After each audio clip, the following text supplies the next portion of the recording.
evening. I think we are ready to get started. All right. I'm gaveling to order this meeting of the Boulder City Council for Thursday, May 4th, 2023. I believe now we're going to call to order and have a roll call. Emily? Absolutely. Thank you so much, Mayor Pro Tem. We'll start tonight's roll call with Council Member Benjamin. Present. Mayor Brockett. Council Member Folkerts. Present. Friend. Here. Joseph. Spear. Present. Mayor Pro Tem Wallach. Here. Weiner. Present. And Yates. Delighted to be here. Mayor Pro Tem, we have our quorum.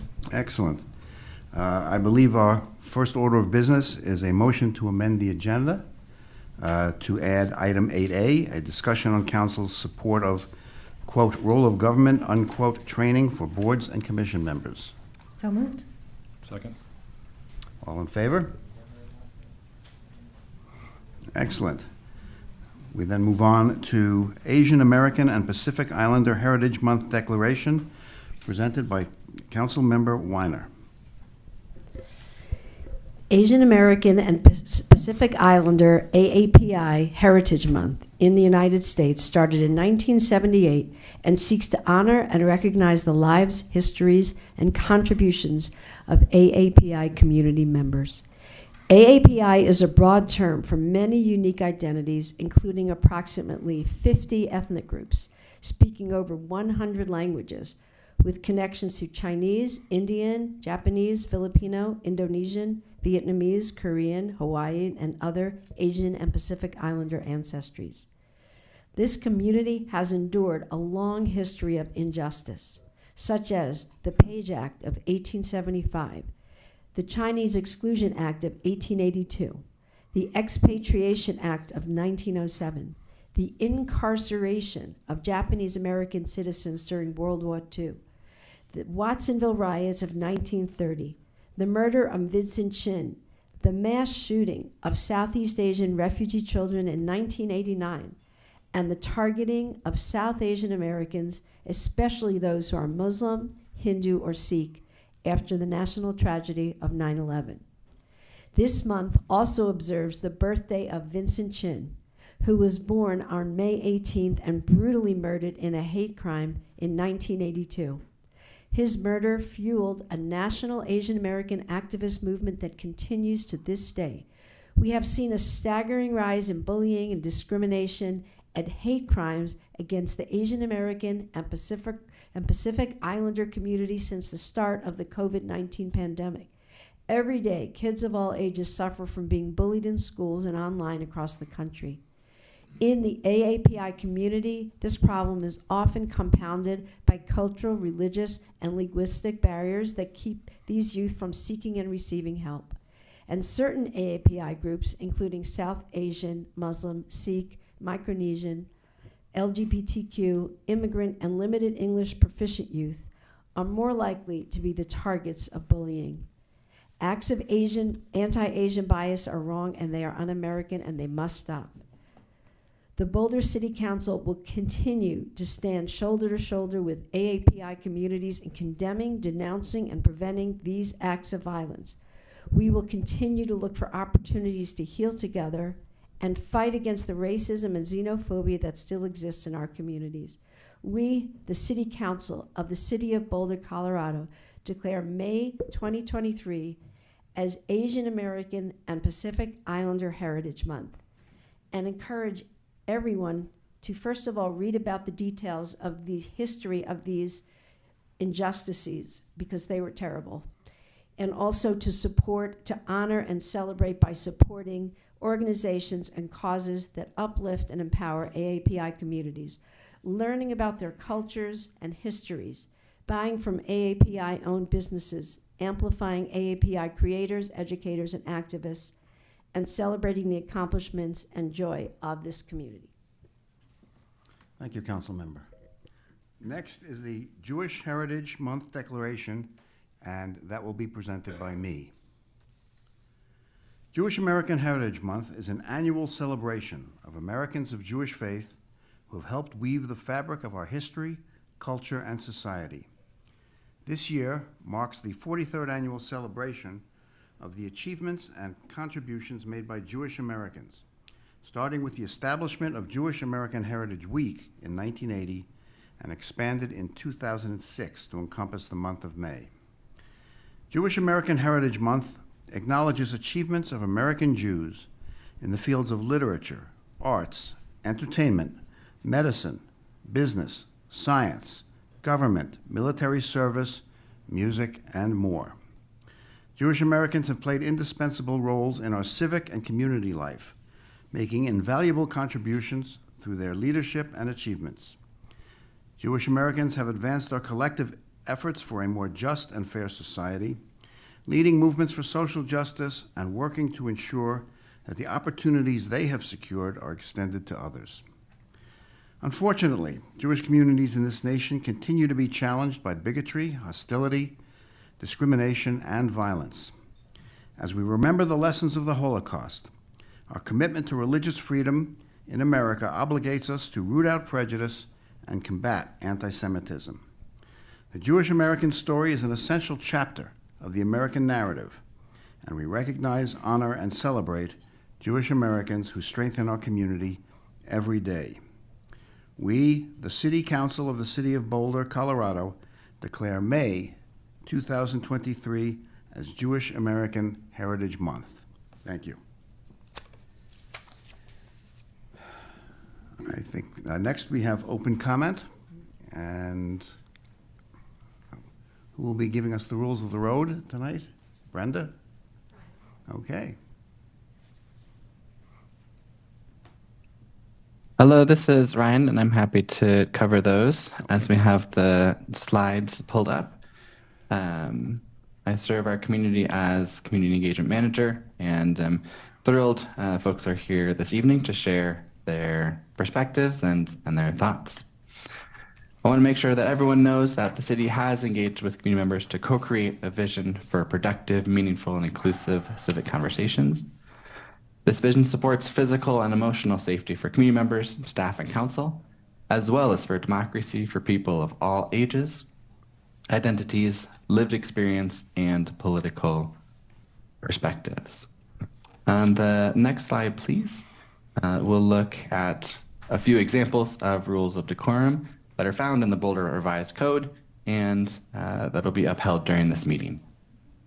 All remarks and testimony shall be limited to matters related to city business. No participant shall make threats or use forms of intimidation against any person. Obscenities, racial epithets, and other speech and behavior that disrupts or otherwise impedes the ability to conduct the meeting are prohibited. Participants are required to sign up using the name they are commonly known by, and individuals must display their whole name before being allowed to speak online. Currently, only audio testimony is permitted online. And in-person participants are asked to refrain from expressing support or disagreement verbally or with applause, with the exception of support for declarations. Traditionally, support is shown silently through American Sign Language applause or jazz hands. Thank you. Thank you, Ryan. Our first we will first do the in-person speakers and then do our virtual speakers. The first three are Courtney Russell, Darren O'Connor, and Samantha Weintraub-Leff. Courtney?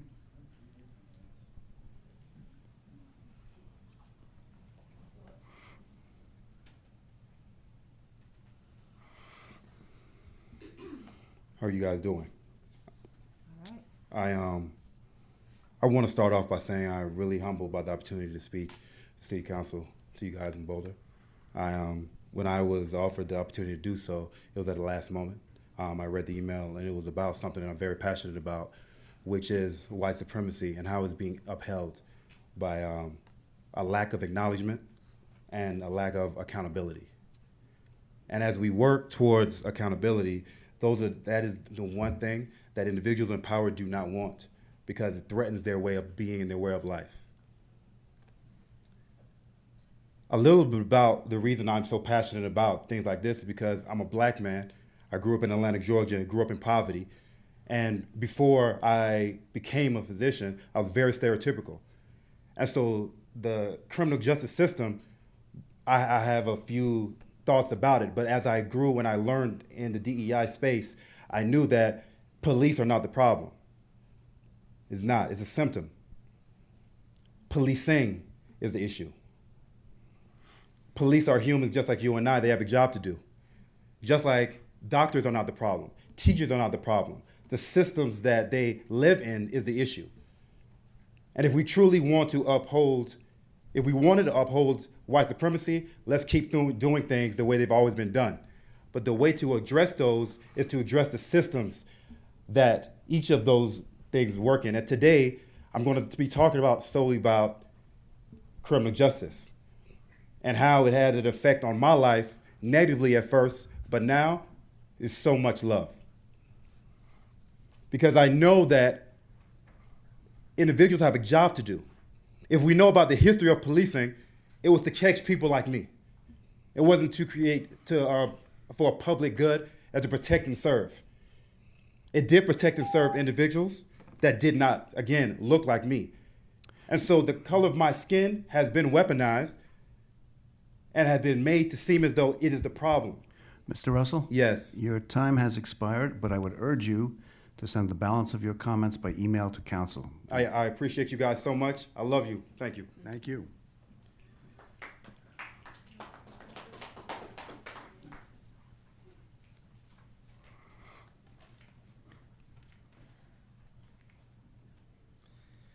Good evening, Council. Darren O'Connor here to speak on behalf of the NAACP Boulder County Branch. Tonight you'll decide what action to take, either no action or removal of Ms. Sweeney Moran from the Police Oversight Panel as a result of Special Counsel Douglas's Code of Conduct investigation and recommendations. However, your decision is a much bigger one. The decision you are actually making is whether you will increase community involvement in police oversight and ensure that historically excluded communities have a voice in that oversight. Removal of Sweeney Moran will be a continuing exclusion of the communities that the Police Oversight Panel is supposed to include. Here is why that is true. Sweeney Moran was recommended by El Centro Amistad, the NAACP, and 2 POP members that made up the selection committee tasked with making such recommendation. When concerns about bias came up, you sent numerous materials some in the community felt were concerning evidence of prohibited bias to them. The selection committee reviewed the materials and then confirmed the entire recommended slate of potential POP members. Ultimately, a majority of you approved that slate.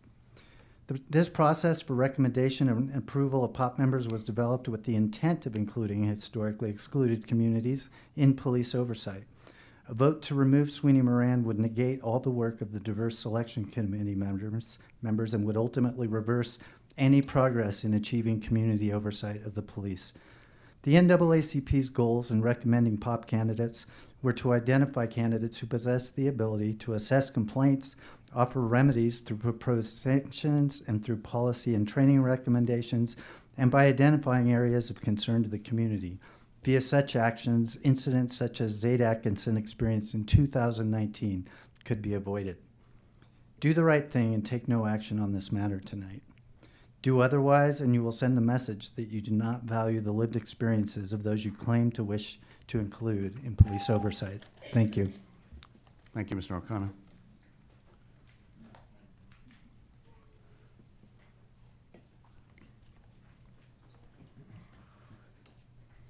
Wow, those are tough acts to follow, but thank you for the opportunity to speak. My name is Samantha Weintraub-Leff, and I am here to urge council to reject the removal of Lisa Sweeney Moran from the Police Oversight Panel. As I understand, and Darren just articulated, the aim of this panel is to increase community involvement in police oversight, and again, to ensure historically excluded communities have a voice in that oversight. And yet, because Sweeney Moran expressed some negative views on police, she's now labeled as too biased to sit on the panel. I think that's really just not fair. If any member of a historically marginalized group nominated for the POP is required to have no negative opinions toward police, how will we ever cede power and increase actual inclusion of Black and brown people in the oversight process? The mistreatment of these communities, as Courtney was articulating, by police started centuries ago and continues to this day, including in Boulder. So it's of course understandable that many, if not all, would have at least some negative opinion of police. But this should not exclude them from participation in the oversight process. It shouldn't be about someone's previously held opinions, but whether they can be a critical thinker and open-minded when forming new opinions. And given the backing of NAACP and El Centro Amistad, I have faith that Sweeney Moran will be. Bringing folks into dialogue who have diverse life experiences and perspectives is critical, and I do believe police should have to interact directly with representatives from groups they have most often harmed, because how else are we to increase understanding and justice in our society? A decision to remove Sweeney Moran would undermine the public's confidence in the city's intent to include historically marginalized communities in oversight, and instead it would be a continuation of a long history in which protection of wealthy white landowners of Boulder are maintained at the cost of Black and brown people. So when I learned how the police oversight panel members were to be selected, I was really proud of the city's decision to have NAACP and Centro Amistad select its members. I'm here to stand as an ally with these groups, and I ask council to honor the process and do the same. Thank you.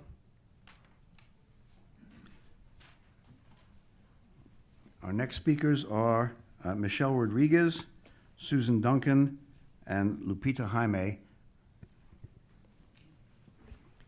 Hi guys, Michelle Rodriguez, aka Rodriguez versus Lolatai federal civil lawsuit. Chief Harold, there's a lot to be said. First off, I want to read from when I went to court with this lawsuit. It says, court calls case. Attorneys David Goddard and Luis Toro for defendants who have been dismissed in the case enter appearances. They showed up in person for intimidation factors, I think. I'm not sure. I was then told by my pro se advisor that why were they there? And I really couldn't answer that. And then last week in the park, I had an incident, a couple of incidents. I got some officers behaving good, but then I had an interaction with an Officer Kessler, who was present during your last policing of the police, I think attempted votes or something. But he, when I tried to address him, he says, oh, you're Michelle Rodriguez. And I said, yeah, the one in the middle of the lawsuit. And he says, no, you're not anymore. And I've got him on video saying it. I said, did you really say that? And he was standing next to Officer Parker, who's the known officer who testified against me twice in front of two 6-person juries. One ended in a mistrial, the other ended in a guilty finding of false reporting on a police officer. I still have yet to understand what I was convicted of, but that police officer had a gun to the back of my head. I know that much. I did ask him for a card. It was Officer Parker. He then, I think, conferred with Officer Kessler and says, did you confirm that lawsuit? And he got him out of the park. But how dare they function and flow around me on this constant intimidation? I mean, eventually there's going to be a day, but just so you know, I did my peer recovery class this week. Tomorrow's my last day. And I got an extension to be able to handle that. So I am still in court. Please, Chief. Thank you, Ms. Duncan. I'm sorry, Ms. Rodriguez. Next up is Susan Duncan, Lupita Jaime, and Deborah Foy.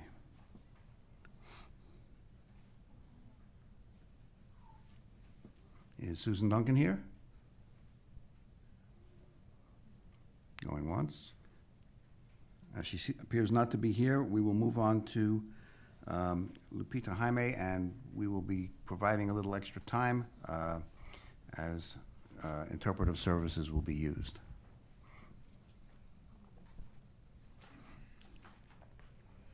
Buenas tardes, mi nombre es Lupita Jaime. Yo he vivido en Boulder por 20 años, trabajo en amistad y soy parte de varios grupos comunitarios y varios grupos de padres en las escuelas de mis hijos. Siempre escucho cómo la ciudad o el gobierno o los diferentes departamentos quieren construir confianza con la comunidad y escuchar nuestras voces. Pero todavía existen espacios como este donde hacen todo lo posible por silenciarnos y terminan desvalidando nuestras voces. El Consejo Municipal tiene que considerar el efecto que esto está causando en cómo se siente nuestra comunidad al expresarse. Díganos qué mensaje nos están mandando si se rehúsan a aceptar las recomendaciones de nuestros de nuestros miembros de la comunidad. Nuestra comunidad, tanto los niños como los adultos, siempre han sido vigilados y acosados por la policía. Nosotros claramente sabemos lo que es bias. Lo vivimos todos los días y es injusto y atroz que las pautas que fueron escritas para defender los derechos de nuestra comunidad estén siendo usadas en contra de nosotros. Nosotros no consideramos que criticar a la policía por sus acciones sea causa de eliminar a alguien del panel. Los miembros del panel fueron escogidos por demostrar que tienen el mejor interés en el bienestar de nuestra comunidad y que van a luchar por justicia y equidad.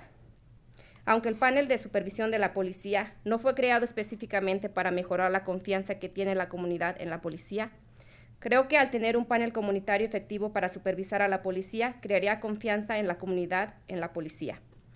Estamos aquí porque de verdad queremos que nuestra comunidad se sienta segura alrededor de la policía y que tengan confianza en ellos. Estoy aquí porque quiero que nuestros hijos crezcan sintiéndose seguros alrededor de la policía como se sienten los niños euroamericanos de piel blanca. Gracias. Hello, good afternoon. My name is Lupita Jaime. I've lived in Boulder for 20 years. I work with Amistad, and I'm part of several community groups and several parents groups in my children's schools. I've always heard how the city, the government, the different departments want to build trust with the community and listen to our voices, but there are still spaces such as this one where they're doing everything possible to silence us and end up invalidating our voices. The City Council has to consider the effect that this is causing in how our community feels when they express themselves. Tell us, what message are you sending us if you refuse to accept the recommendations of our community members? Our community, the children as well as the adults, have always been monitored and harassed by the police. We clearly know what bias is. We live it every day. It's unfair and atrocious that the guidelines that were written to defend the rights of our community are being used against us. We don't think that criticizing the police because of their actions should be a cause for eliminating someone from the panel. The members of the panel were chosen because they demonstrated that they have the highest interest in the well-being of our community and that they're going to struggle for justice and equity. Although the police oversight panel was not created specifically to improve the trust that the community has in the police, I think that by having an effective community panel to supervise the police, that would create the trust in the community for the police. We are here because we truly want our community to feel safe around the police and that they have trust in them. I am here because I want our children to grow up feeling safe around the police, just like the white-skinned Euro-American children do. Thank you. Thank you. Next up, we have Deborah Foy, Michael Boulder, and Terry Bernchick.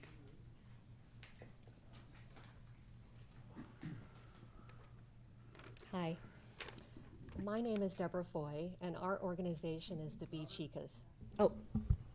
My name is Deborah Foy, and our organization is the Bee Chicas. You may recognize us from our work to help establish Pollinator Appreciation Month in 2015 and the annual Bee Boulder Festival. We continue to champion for the health of our pollinators and our planet by addressing one of the leading causes of pollinator decline, which is the lack of biodiverse habitat. The British No Mow May movement has done a wonderful job of raising awareness about the food desert created by acres and acres of monoculture green lawns. I read a recent estimate that there are over 40 million acres of lawn in the U.S. This is 40 million acres of land that doesn't provide food for anything, often requires chemical treatments that cause further environmental harm, and uses a tremendous amount of water for its upkeep. Instead of halting mowing for a month, we want to encourage people to shrink their lawns and create more healthy habitats to support the more than 560 different species of native bees and other pollinators in Boulder County. We've all heard how critical pollinators are. In fact, more than 80% of the world's plants require pollinators. We would lose many foods like nuts, fruits, and vegetables. The entire landscape of our food choices would be significantly impacted. We want to change the mindset on having the perfect lawn to a landscape rich with native plants, trees, and shrubs. With our Shrink the Lawn, Plant for Pollinators proclamation, we hope to educate people about the many ways they can make a positive environmental impact and inspire them to take actions that will provide food and shelter for the bees, the birds, for all insects, address our warming climate, and save our precious water. Thank you. Thank you. Our next speaker is Michael Boulder. Hi, it's Michael Broder, and I appreciate the opportunity to address you. I'm here to express my disagreement with Council's intention to relax occupancy restrictions for single-family dwellings, zoning laws that were enacted to protect the character of Boulder's non-student neighborhoods. This proposed action can only be viewed as a blatant attempt to circumvent the will of Boulder's residents who voted down similar occupancy relaxations with their defeat of Bedrooms Are for People initiative in a recent election. Council should take notice of the soon-to-be decided fate of SB 23-213, which includes a similar action. And it should pay particular attention to the fact that Boulder was surprisingly one of the few, if not the only municipality in the entire state that publicly supported the bill. Passage of this bill would eliminate home rule in Boulder and empower bureaucrats in Denver to make land use decisions for our city. I submit there is no correlation between building more and reducing housing costs. It's never worked. Think New York City, Washington, D.C., San Francisco, to name a few cities. Building more aids developers and landlords, not the public. Consider the infrastructure constraints of unbridled development and density. One approach to providing affordable low and middle income housing would be a public-private partnership in which the city approves housing specifically for this segment on land owned by the city. Example, Boulder Airport, Planning Reserve. Alternatively, what is being considered is to build until Boulder becomes overbuilt and undesirable place to live. That would certainly make housing more affordable. Mr. Broder? Let's slow down. You're out of. Please, please feel free to email the rest of your comments to council. Thank you. And I apologize for mispronouncing your name. Thank you for your time. Next speaker is Terry Bernchick.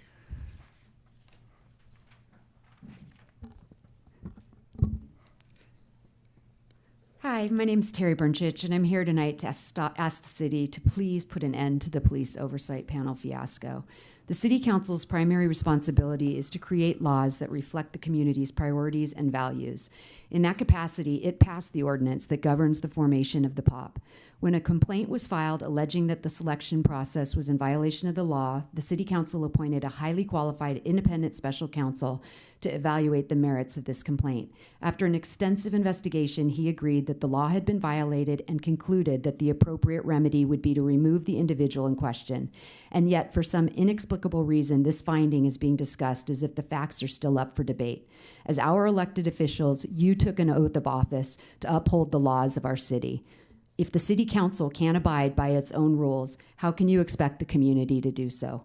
The Police Oversight Panel has a very important role to play in our community. There's enormous value in continuously examining and optimizing our policing practices with a specific focus on equity and integrity. But oversight means working within the existing systems to make them better. It doesn't mean abolishing them altogether. Having a stated abolitionist on this panel is entirely at odds with the mission of the POP and diminishes its credibility as an objective tool for police reform. Some council members have argued that an abolitionist perspective does not constitute perceived bias, but the special counsel engaged specifically to address this question concluded otherwise. So if the council wants a POP that openly supports an abolitionist viewpoint, then own it. Go through the process of amending the law to allow for the inclusion of members that are intent on dismantling our police force, and then ask the voters to weigh in on whether they support this revised focus for the POP. But don't put this controversial position on the backs of an all-volunteer, unelected group of community members that just want to see positive reforms in policing. It's unfair to them and has made it virtually impossible for the POP to succeed in its current state. Please demonstrate to the voters that you support the rule of law by following through on the recommendations of the special counsel. Thanks. Thank you. Our next speaker is Liz Jansen.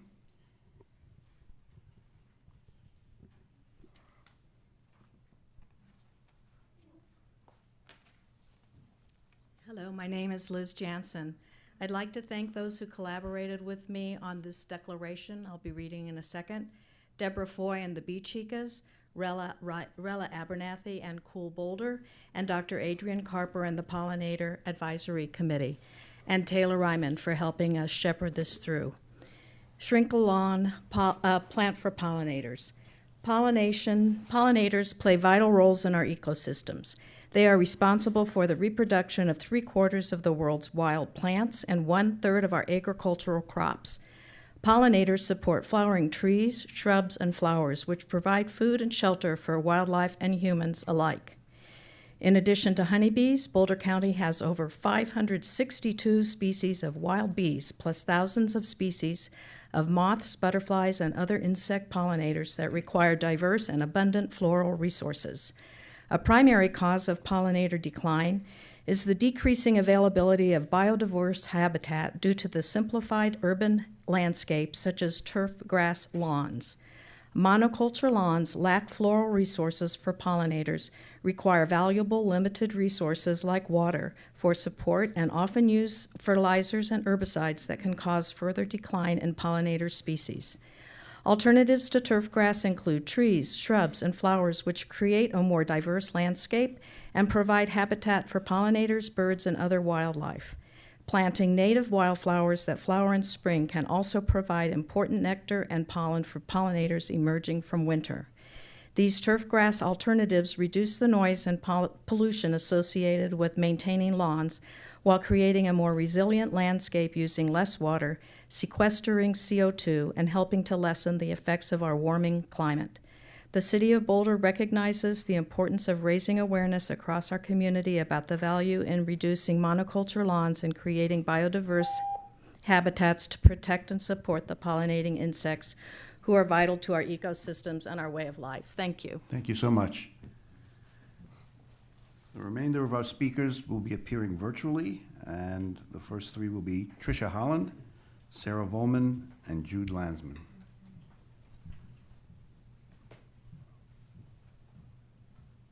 Hi, everyone. My name is Tricia Holland. Thank you for the chance to speak tonight.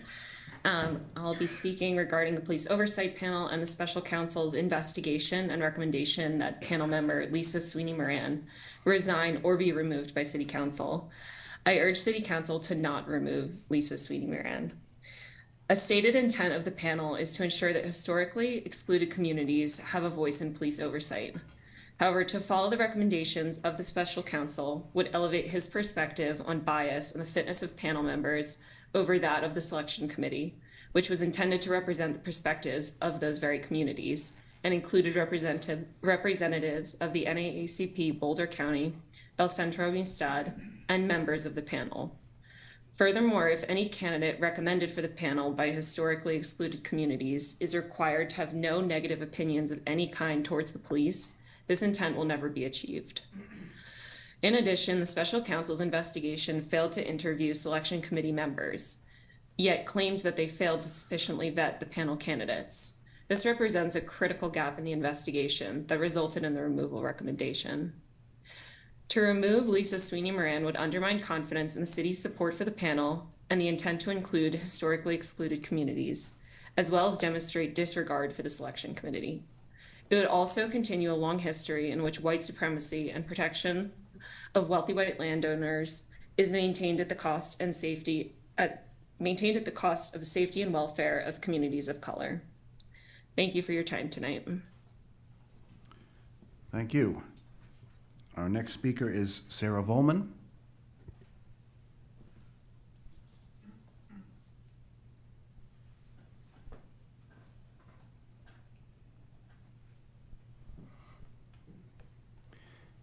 Is Sarah with us? Sarah, your mic is open. You'll just... Oh, we can. Hi, I came to support Lisa Sweeney Moran for Police Oversight Panel. I do not want her to be removed, and I don't see how people of color can be represented if no one is allowed to have negative opinions toward the police. And we just need to have representation from historically excluded communities on the panel. Thank you.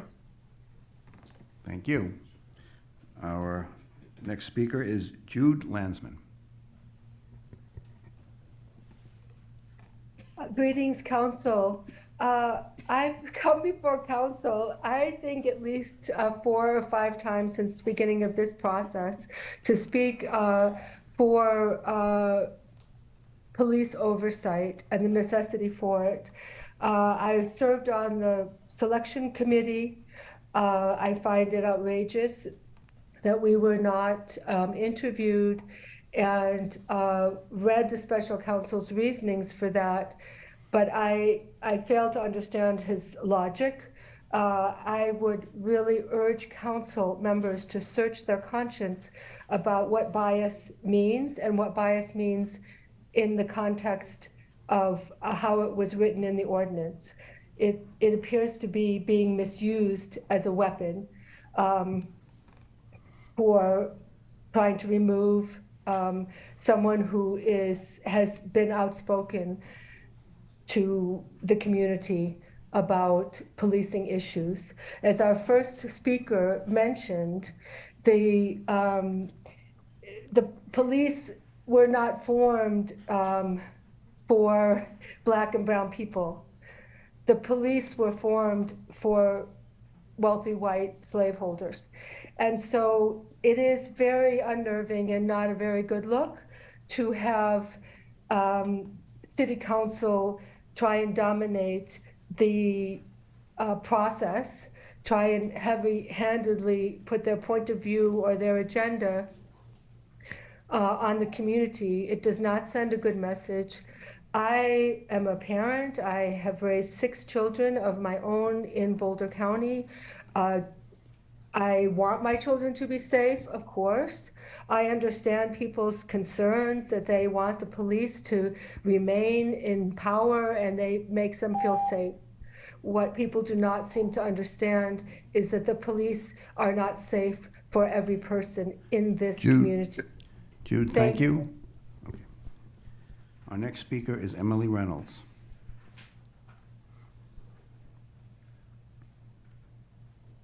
Good evening, Council. I speak tonight in favor of removing the flawed panelist, Lisa Sweeney Moran, from the Police Oversight Panel. Considering the vast evidence showing her abolitionist anti-police bias, it would be absurd to pretend otherwise. If you don't remove her, are you going to pay back to Boulder citizens all the money you wasted on the investigation only to ignore its more than clear findings?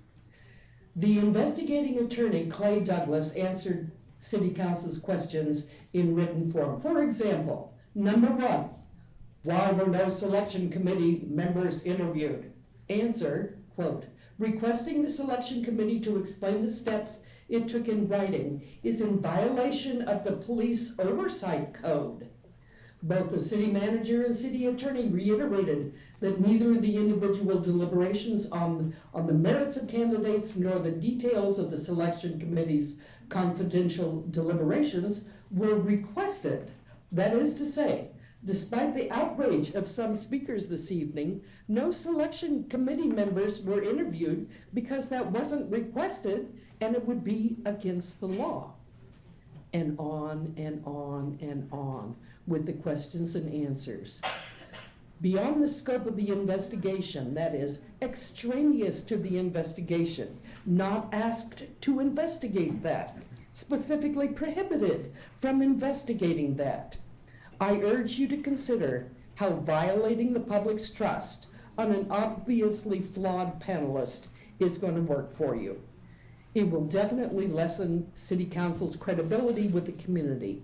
Please consider that the people would like an unbiased person on the police oversight panel.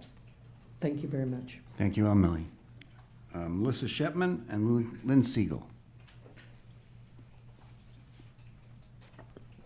Mayor Pro Tem, Melissa is not currently present in Zoom. All right, if she does show up, we can add her to the back end of the speaker list. Lynn Siegel is next. Lynn Siegel, where's the timer?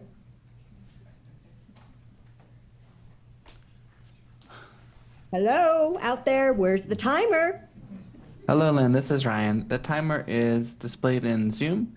It's under Lisa Cooper's frame. As I mentioned in Q&A, you may need to scroll, use the arrow to look at additional frames depending on your screen. There's nothing I can do to get the timer up. Can't get gallery up, Ryan. Been 3.5 years. Can't figure this out. Hire someone from IT that knows what they're doing. Lynn, do you have comments to make this evening? Timer. Lynn? I'm not going to be cut off in the middle of my comment because I don't have a friggin' timer. Lynn, your time is running. Yep. Where is it? Where's my timer? Hello, City Council. Where's my timer? Lynn, I'll let you know when you have 30 seconds left, okay? Why don't we proceed? No, I need a timer to see, Mark. Lynn, we You want to run down the clock? You're taking my time. You're stealing it. You won't give me a friggin' timer. Lynn, this is the Run down situation. the clock. Go ahead, Mark. Lynn, would you like to make comments this evening? Yeah, I would, but I want a timer. I deserve at least to know how long my 2 lousy minutes are. I've already offered to give you interim updates. No, that's not good enough. Sorry, Mark. I want Lynn, a timer. Lynn, and if you I have may, to listen until this time is done to me complaining about you not giving me a friggin' timer. Lynn, if I may make a recommendation, this is Ryan. If you go to your view, you can adjust to the gallery view. I see gallery on my end, and that may be something that you can adjust on your end to see gallery, Nope. to see the number of faces. Been there, done that. I do Zooms all day long. I don't have this problem with anyone else but the city of Boulder. Nothing. Not a good suggestion, Ryan. It doesn't work. There is no gallery view to see any timer. So we'll have an argument about the timer. Just like with Lisa Sweeney Moran, we'll have an argument about bias in the community rather than actually doing the people's work for the last 2 years since the Police Oversight Committee was created. What a joke. Lynn. And where is a drugstore in Boulder? Lynn. Ideal Market, and now there's Alpine Balsam, no drugstore. Oh, we don't want any drugstores in Boulder. All Lynn. we want is high-end condominiums. That's what we want in Boulder. Okay, Done. Lynn, your time has expired. Okay? Our next speaker will be Leslie Chandler, followed by Rosie Vivian and Katie Farnan. I'm informed that Sherry Roth is not with us tonight. Hi, can you hear me? Yes. Greetings, City Council and staff. I'm here to ask that you make public safety your top priority. As a longtime resident and business owner here, it is beyond upsetting to see what is happening to our community. As I see it, this is largely due to the inadequate enforcement of our laws. Arrests are limited to the most serious crimes, and those being arrested are often quickly released back into our community. We have offenders here that are repeatedly committing crimes that impact residents, businesses, students, tourists, as well as our own unhoused population. This has been going on for some time, and it is not getting any better. The hard drugs being bought and sold and used, often visibly, in our public spaces is growing increasingly concerning. Those using drugs are often dealing as well. The imminent harm to our community posed by the recent arrival of xylazine, I think I'm saying that right, or tranq, poses a very real and serious threat. I'm asking that you please prioritize the discussion of public safety with our municipal court, Boulder Police Department, and other co-responders now. And supporting Lisa Sweeney Moran on the police oversight panel would be an outrageous step in the wrong direction. Right now, you need to better support our police department rather than demoralize them. Thank you. Thank you, Leslie. Next is Rosie Vivian. Vivian, I'm sorry.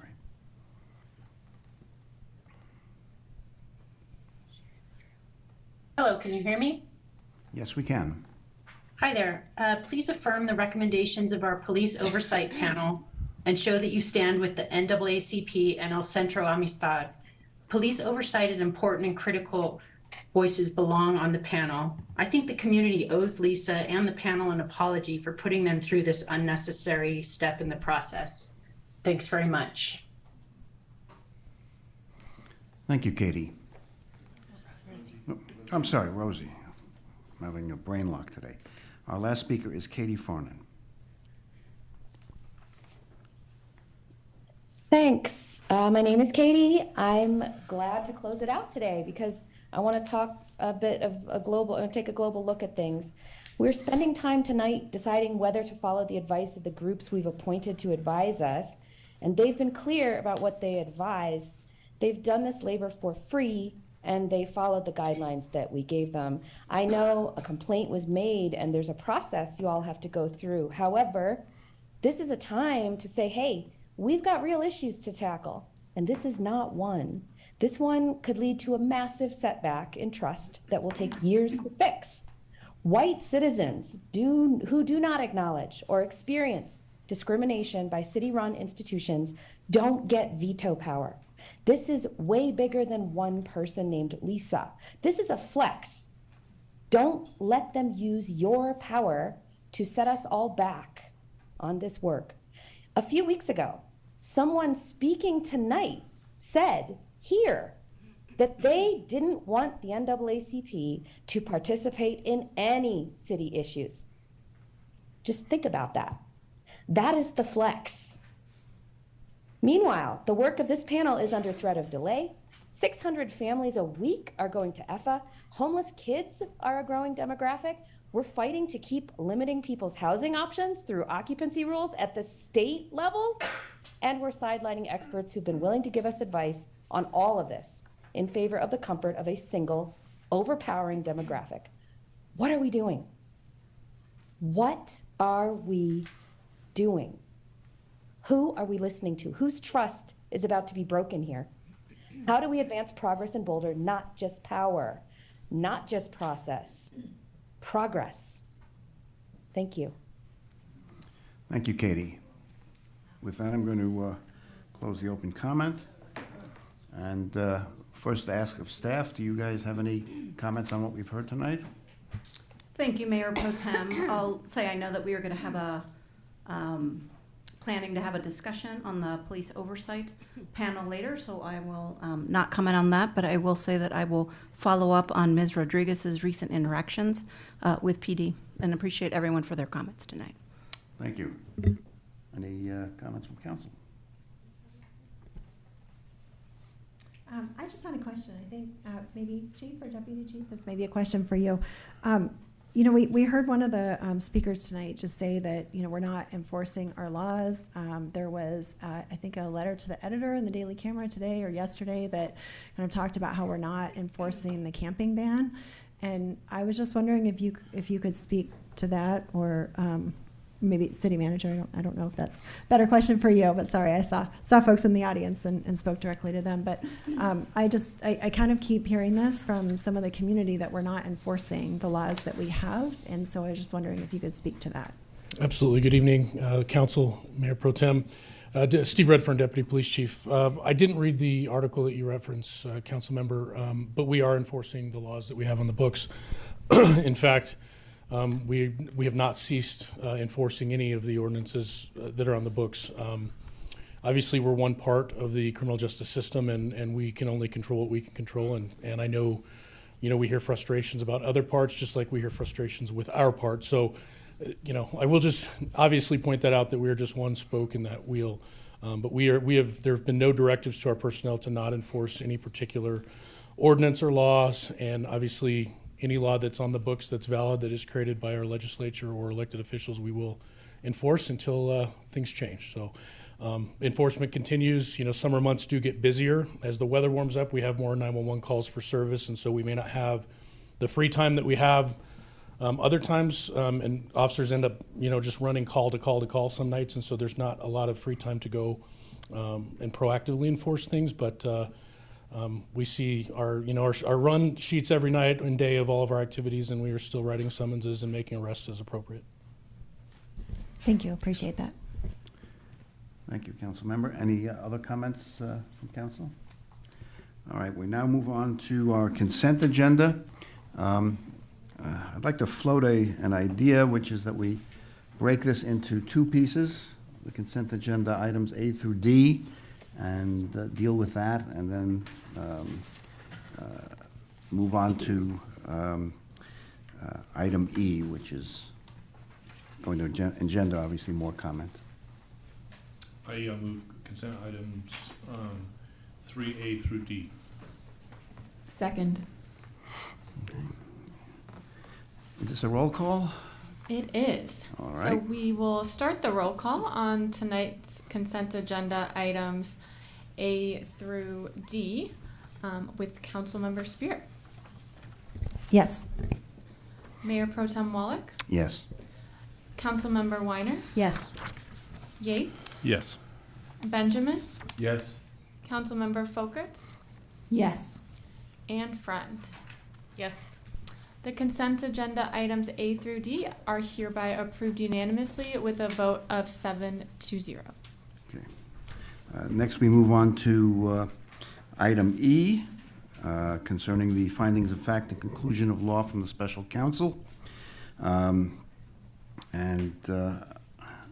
think I just want to throw in one quick admonition, as we have essentially been put on notice that we were in a pre-litigation status with respect to this item.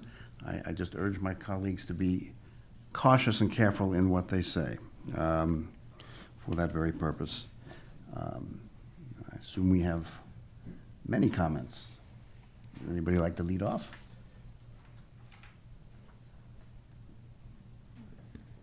I'd like to put forward a motion. That's how we start this, right? Or do you want to do comments and then a motion? You're right. Motion first, comments after. I would like to motion that we move forward item E2, consideration of a motion to acknowledge and reject the findings and recommendations of special counsel and affirm the appointment of Lisa Sweeney Moran as a member of the police oversight panel. Second. Okay. Any comments? Yeah, I'd like to speak to my might. motion.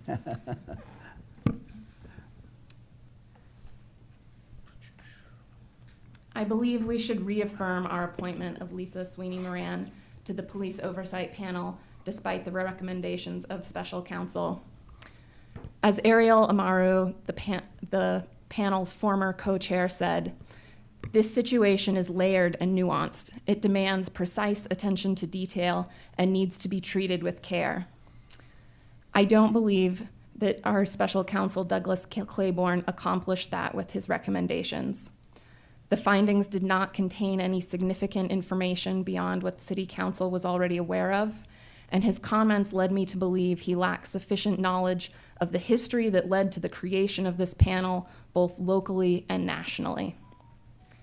When reading through letters and emails that we have received on this topic, there are several concerns that have been raised that resonate with me deeply.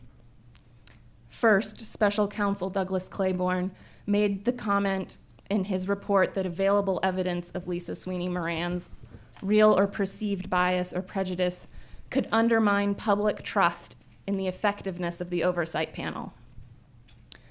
These concerns, for me, started before a round of panelists was ever selected and will continue regardless of our choices here tonight. A founding member of the police oversight panel resigned in protest because she felt the panel was limited in its ability to hold police accountable following misconduct. I myself have questioned if they have the authority they need to make the type of change that our community has called for. We also have heard from several former members of the police oversight panel expressing their frustration about the lack of support from the city and pushback from the police department. These are issues we need to work through that are larger than the appointment of one individual, but our decision tonight needs to be weighed on its own merits.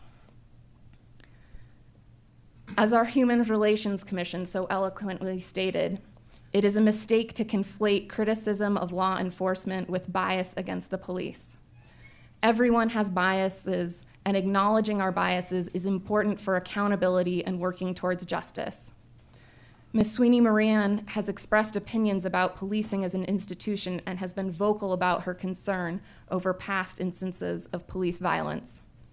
This viewpoint should not disqualify her or anyone else from serving on the police oversight panel. With a panel of 11 members, there should be room for a wide diversity of appointments around the role of police in Boulder, including opinions that are highly critical of law enforcement as an institution. When I reflect on the interactions I've had with police officers, most of them have been respectful and even pleasant.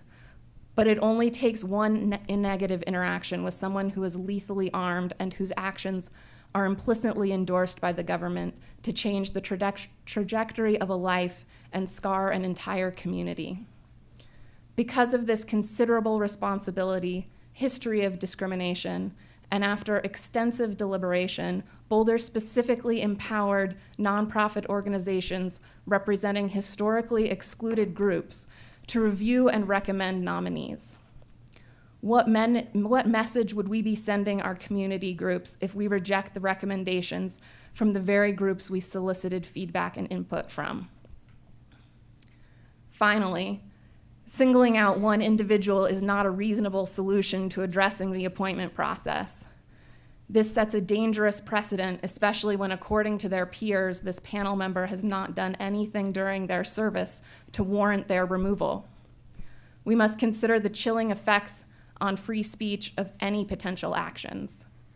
These are not just my concerns, but when chatting with a panel member yesterday, I was asked, if Lisa is removed, who will be next? Will it be me? I question not only who will be left to speak, but what they will feel comfortable saying if we follow special counsel's recommendations. Because of this, I urge my colleagues to consider the concerns raised about special counsel's findings and reappoint Sweeney Moran to the police oversight panel. It is critical to maintain a diverse set of opinions and perspectives, especially considering the history of current challenges with police accountability and reform in the city of Boulder. Thank you. Thank you.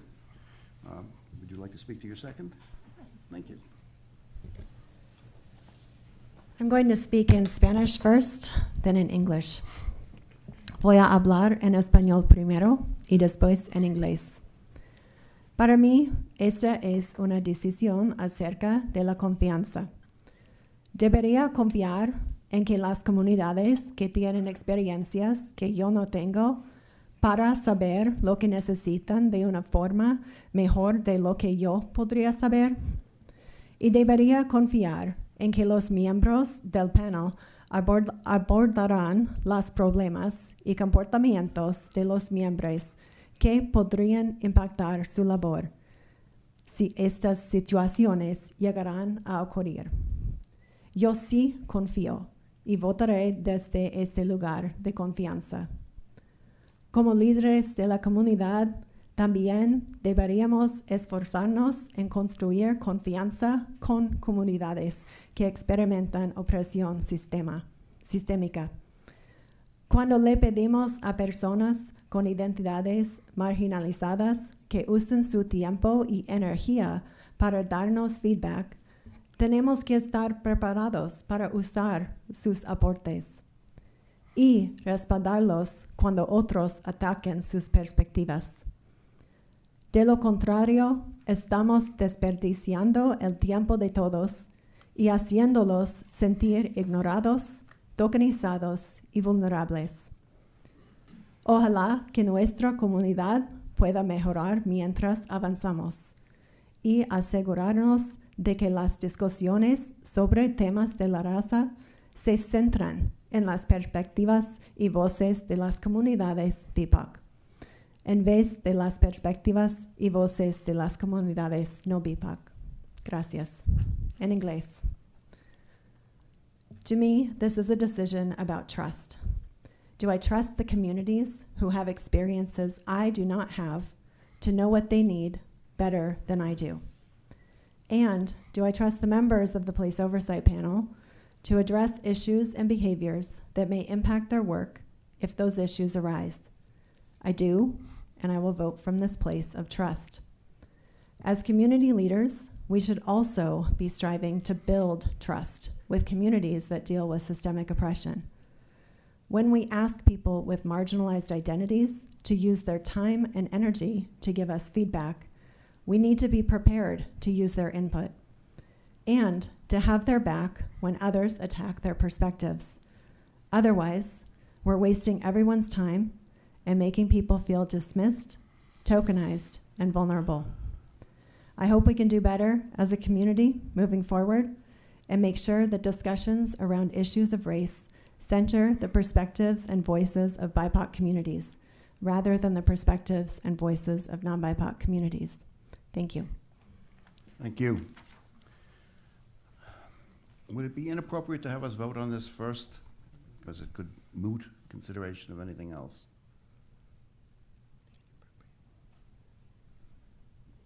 Second.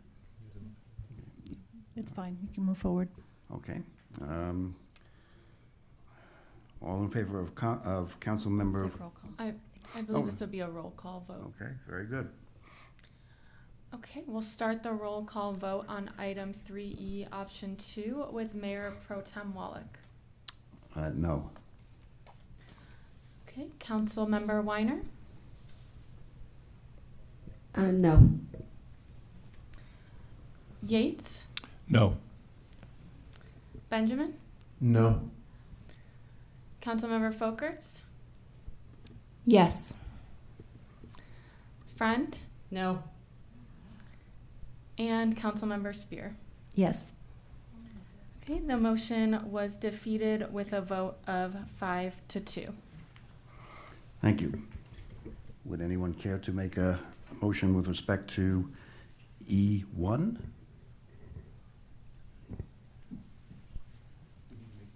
Yeah. I make a motion for E1.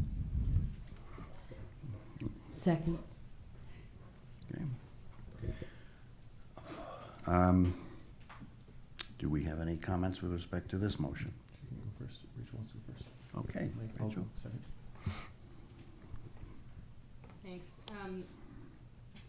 I first want to thank everyone who took the time to speak with me on this issue. I'm not going to describe conversations because I don't want to have anyone feel that I'm co-opting their vantage points to make my job easier or my landing gentler here. Just want to thank them. And say that I was a very strong advocate as a community member for creation of the POP in 2019. I believe quite sincerely in its mission and value and necessity. And in 2020, as a member of council, when we were finalizing the POP ordinance, I fought for city council to not weigh in on oversight panel selection. I think I lost a straw poll 1-8 there. So we are exactly mired in the politicization over these appointments that I knew would happen. In all of my research and conversations on tonight's issue, I tried to view them through the lens of what does the least harm to the system of the police oversight panel. I supported Lisa Sweeney Mirren's appointment because she's a capable attorney, she's smart, she's insightful, she's thorough, and I think what she has been put through over this issue is deplorable, and the community wounds this has opened up is essentially self-induced by council, and in my opinion, it's pretty unforgivable. I'm well on the record saying I think Lisa is fit to serve, and I voted to appoint her, and nothing in the special counsel's report changes my mind. But the special counsel's determination is not appealable under our current processes, and his finding concluded that Lisa should resign or be removed. To be honest, removing Lisa feels like a slap in the face to the people who vetted and nominated her, and to Lisa herself, who I am confident is doing good work. And I certainly don't want to set the work of the POP back, and I don't want to ignore voices of folks most vulnerable to police abuse of discretion and violence. It would be a vastly easier path for me personally to say let's take no action and to have voted in the last motion. But I can't do that because I see a real potential danger in that path in light of the special counsel's findings. I don't see how Lisa can stay on the panel without threatening the legal sustainability of all of her panel's findings. That does not apply to other panelists. There's no similar finding as to anyone else. But I think if Lisa stays on, every panel that she is on that recommends discipline, and if the chief agrees and disciplines, will be arbitrated and have pretty strong evidence for reversal. As an attorney, if I represented an officer who was recommended for discipline on a panel where Lisa was one of the 3 panelists participating, I would argue as that attorney that she's a panelist who has a finding from a purportedly objective third party saying that she had disqualifying bias and a conflict of interest, and I would like my chances of reversing that discipline. We could roll the dice and see if I'm right, and see the ripple effects of how the body's decisions would play out. And we could see if panels that she weighs in on where they recommend discipline and where discipline is meted out, see if they get successfully appealed. And see if that results in officers who the city wants to discipline get their discipline reversed. But I think that's really dangerous to roll the dice. Some officers involved nationally in some of the worst policing atrocities successfully mitigated attempted discipline. That part is not theoretical. It happens, it's dangerous, and it's antithetical to the very core of POP's mission. To have a police oversight panel where a panelist is on record as recommended for removal and every panel that she's on is potentially subject to a slam dunk reversal, I don't see how that moves us forward on either racial justice or police oversight, which I believe strongly in. What will move us forward is revising the police oversight ordinance. So I'm voting to remove, but want to be clear, I'm not affirming any findings. I just don't have an avenue to erase those findings from the record. And given this current structure, however disappointed I am in it, with it, I see it as a danger to the viability of the police oversight panel if Lisa stays on, and that's, I feel, the best decision I can make. Not to be a broken record, but we need to change the ordinance ASAP. We need to ensure that we set up our panel for success for a truly wide range of voices being invited to and feeling safe at the table. Thank you, Council Member. I said it very well, Rachel, and I share just about all your concerns. I find this tough for me personally because Lisa's a friend of mine.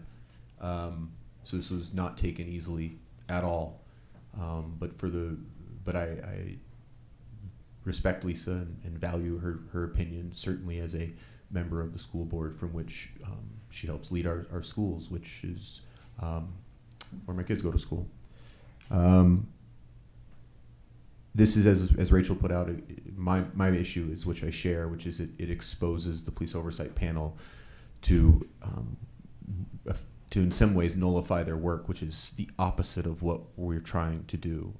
I support the panel's work wholeheartedly, and it is critically important that they have the clean slate from which to do the work and have that work be trusted and validated. And I'm just really concerned that if we have an independent viewpoint that says she should be removed or have resigned, that undercuts the very work of that panel. It is about the work of this panel that matters the most. And I think it's critical that we make sure that we maintain the sanctity of that work. It is just one person, but the rest of the panel needs to be able to work and needs to be able to meet the needs of our community and to do the role that has been assigned to them. And so it is with the heaviest place for me that I am in the position to vote no here and offer her removal.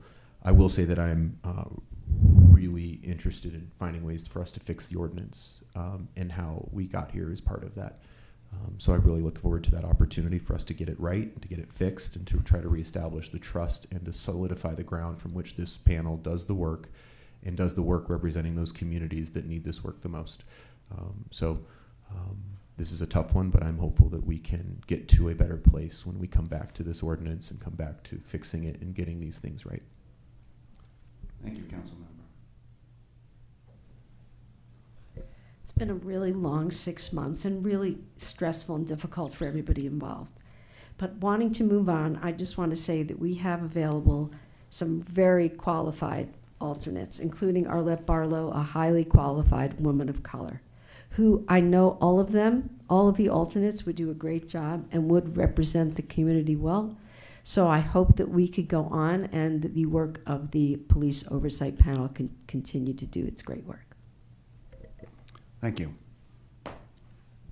Anything else? Okay, at this point, I think we're ready for a roll call vote. Thank you, Mayor Pro Tem. We'll start the roll call vote on item 3E, option 1, with Councilmember Weiner. No, we did option 2. Oh, we did.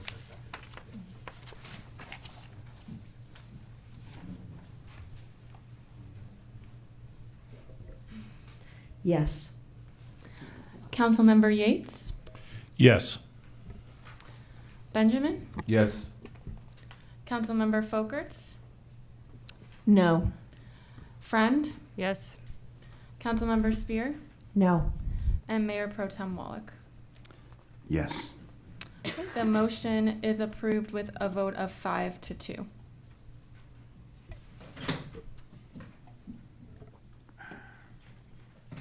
Okay. I think next on our agenda is call up and check-in. The first item is landmark alteration certificate application to rehabilitate and add on to Building L, the former nurses' dormitory at the Academy of Mapleton Hill at 2543 4th Street. A pending individual landmark pursuant to Section 91118 of the Boulder Revised Code, 1981. City Manager, do we have any kind of presentation this evening? I do not believe that we have. All right. Is there any, nope. Yeah, I'd like to call this up. Do you want me to make a motion to call it up and see if there's enough votes? Yes. Okay, I move that we call up item 4A, the landmark alteration certificate with respect to the nurses' dormitory. Second. Would anybody like to, would you like to speak to it? No, I think this is a pretty critical consideration, and I think the community deserves to be heard on this one. I know there's a lot of discussion around this particular property a few years ago, and I think we should open it up to a public hearing, let the community speak about this, and hear from staff. So I'd like to have a hearing on this. Councilmember Benjamin, anything further? Ditto what Bob said. Okay. My comment will be also ditto. Is this a roll call or a? This can be a show of hands, I believe. Okay. May I see a show of hands to call up this certificate application?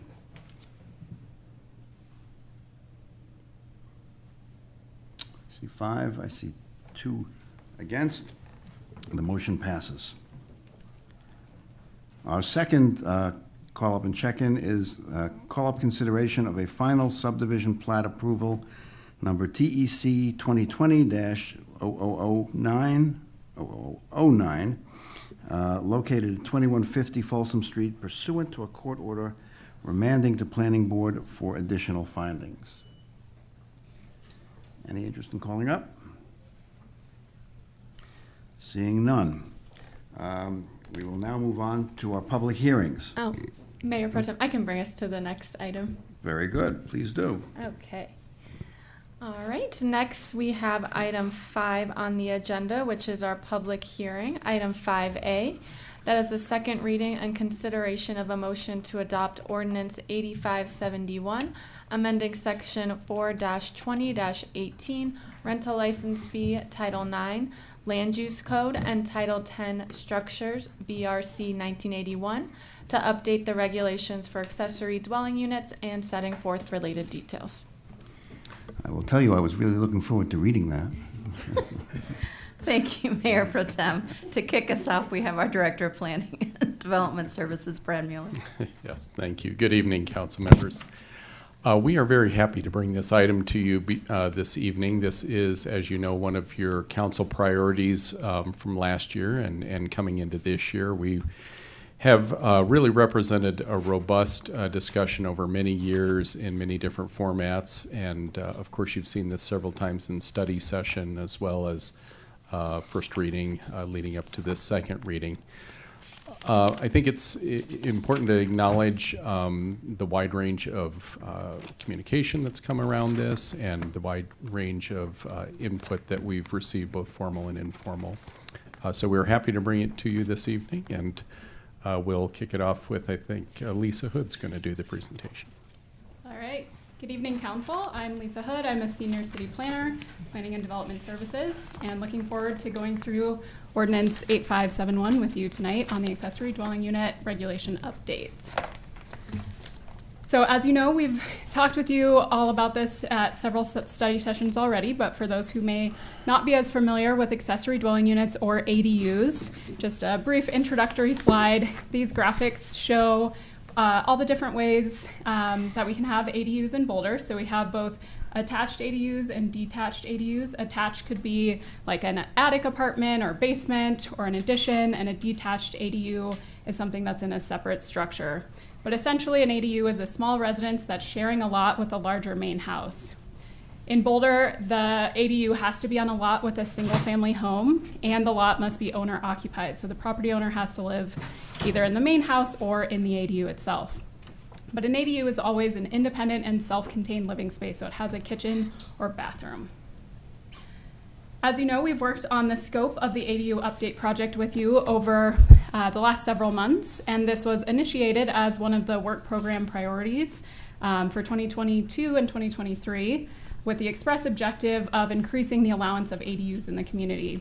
As we worked through the scope, that led to 4 main points or main topics that are part of the scope of this project. So the first is eliminating the ADU saturation limit.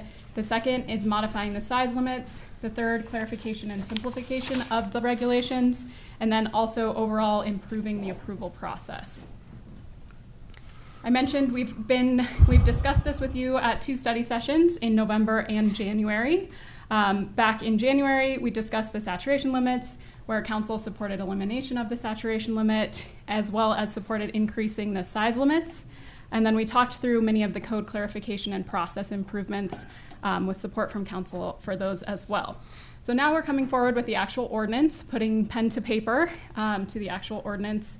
And so I'll go through that in this presentation today. I also did want to note that the ordinance does help to implement several policies in our Boulder Valley Comprehensive Plan related to the built environment and housing and local governance. We've talked before in the study sessions about the public engagement plan for this project, with the consult level of engagement being the focus for this.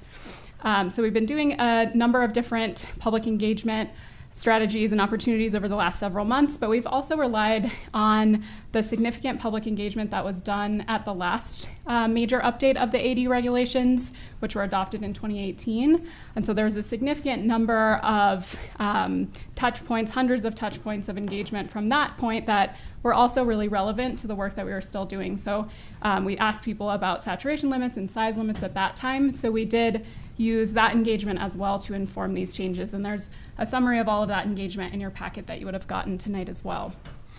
Over the last several months, we've been meeting with many different groups and our advisory boards to discuss these changes and work through the scope and the actual changes. We had a public meeting, which I'll talk about a bit on a later slide. We've had virtual engagement open on Be Heard Boulder for several months. We've had office hours to answer questions and have discussions with members of the public a couple of times in April. And then, of course, we're at the public hearing stage, both through the Housing Advisory Board had a public hearing, Planning Board, and then, of course, tonight. Just a brief summary of the input that we've heard to date this year. As you saw in your packet, there are a number of written comments that have been submitted over the last several months. I would say they're fairly evenly split between support for changes and even people expressing a desire that the changes would go even further, as well as some concerns about ADUs. And these are generally centered around rental housing issues, parking density, and issues of affordability for the ADUs. I mentioned that we had a public meeting, a community conversation back in February, which was called Planning for Affordable Housing. That's because we have a number of different housing-related code changes, as you know, taking place right now. So we were discussing all of those. It was about 25 representatives of neighborhood organizations, the university, other advocacy groups, and we came together and really talked about the issues and opportunities related to all of these housing code updates, including the ADU changes.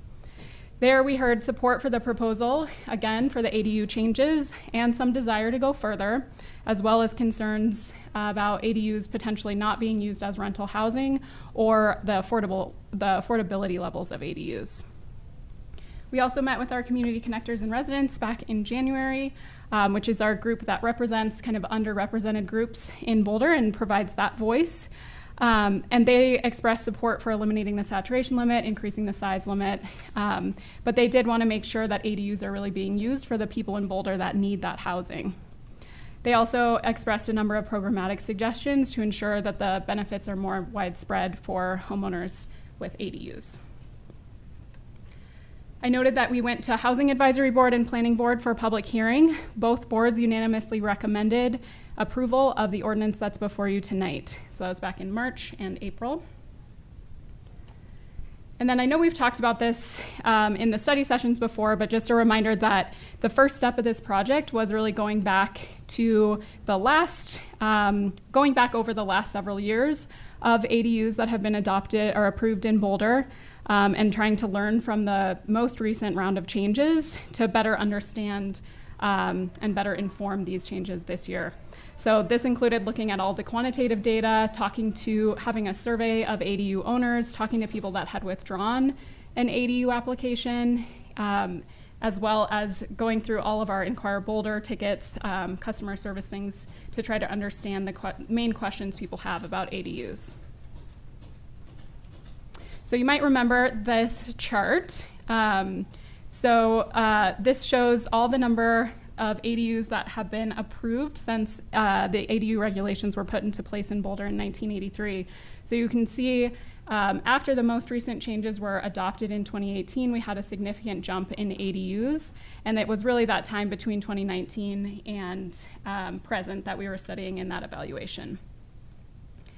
The evaluation helped reveal the changes that had shown to reduce the barriers to ADUs in Boulder at the last round, and also helped inform what potential improvements could also be made to potentially reduce barriers and increase the number of ADUs in Boulder. So that evaluation was really informative and directly informed the changes that are within the ordinance before you tonight. I also mentioned that we did a survey of the ADU owners where we heard from almost half of them, and we talked about those highlights at the study session. And then we've also talked about the comparable city research that went into the evaluation. So we looked at 34 different cities around the country that also have accessory dwelling unit regulations that are comparable to Boulder in some way, whether it's also being a university city, similar population size, similar population density, things like that. And some of the most relevant takeaways for what's before you tonight in the ordinance is that none of the cities that we looked at, these comparable cities, have a saturation limit for ADUs. We did some further digging. We found one town in Connecticut that does have a similar saturation limit, but that's all we could find around the country. In regards to size limits, Boulder's maximum size right now of detached ADUs is smaller than most other cities that we looked at, although many cities in Colorado tend to be a little bit on the smaller side. More typically, ADUs are allowed to be about 800 square feet. And then there's a number of other highlights and summaries in your packet as well related to those comparable cities. All right, so getting to the focus areas, so those 4 main topics that I mentioned that are the scope of this update project: saturation limits, size limits, clarification, and approval processes. I'm going to go through each one of those in a little bit more detail and just kind of explain what the ordinance ultimately reflects in regard to those changes. So first is the saturation limit. I know we talked about this in detail at this study session, but right now Boulder has a saturation limit and it only applies in the RL1 and RL2 zoning districts. So we allow ADUs in several other zoning districts without a saturation limit. But in RL1 and RL2, there there's a saturation limit that limits ADUs to only 20% of a particular neighborhood area, which is a 300-foot radius. So this graphic very much oversimplifies it, but if there were 10 properties within 300 feet, only 2 of those properties could have an accessory dwelling unit. There is some nuance in the code that also includes non-conforming duplexes and co-ops and things like that, but in the simplest form, 20% of properties within that 300-foot radius can have a saturation limit.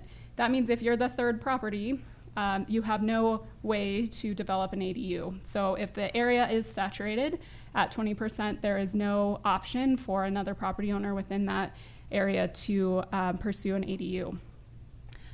The saturation limit has been in place since Boulder's first adoption of ADU regulations in 1983. Understandably, at the time, accessory dwelling units had been, well, they were allowed historically, but with the onset of single-family zoning, they were made illegal in most of the country for many decades. Boulder was on the forefront of early cities that re-legalized ADUs, and so in the early 1980s, understandably, there were concerns about what impact the ADUs might have on single-family neighborhoods. Fast forward 40 years, it's now been 40 years of having ADU regulations in Boulder. We have nearly 500 ADUs. We have a much better understanding of the impacts of ADUs, as well as we've evolved significantly with the rest of our land use code and different zoning standards that are able to address and mitigate those impacts. I mentioned also that as part of that evaluation, we looked at our Inquire Boulder tickets, which is our customer service portal where people write in and ask zoning questions or any type of question really. We found that saturation limits are the #1 question that's asked related to ADUs. It's really common that people are very confused, don't understand the saturation limit. We really found through the evaluation that the saturation limit continues to be both a real and perceived barrier to ADUs in Boulder.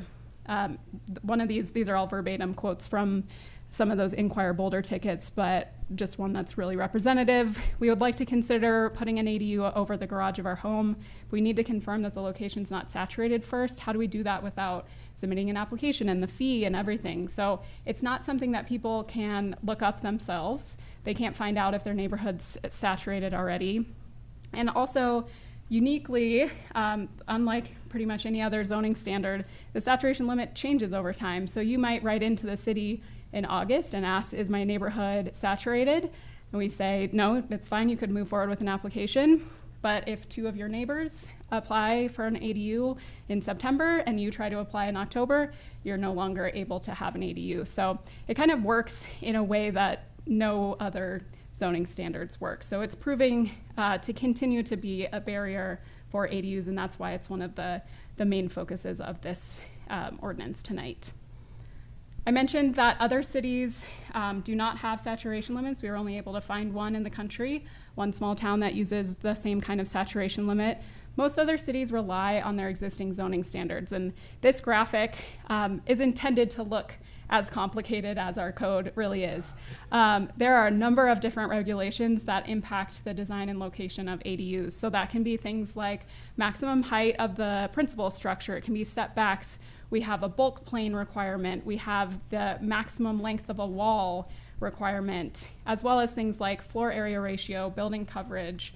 And I did want to clarify that a property with a single family home is subject to the exact same floor area ratio and building coverage as a property with a single family home and an ADU. So if you're allowed to build, say, 3,000 square feet on a property, you can either put 3,000 square feet into a single family home, or if you want to have a 500 square foot ADU, you can do 500 square feet for the ADU, 2,500 square feet for the single family home. So having an ADU does not give you more floor area on the property. It's essentially fitting all of the same things or different things into the same size box, if that makes sense.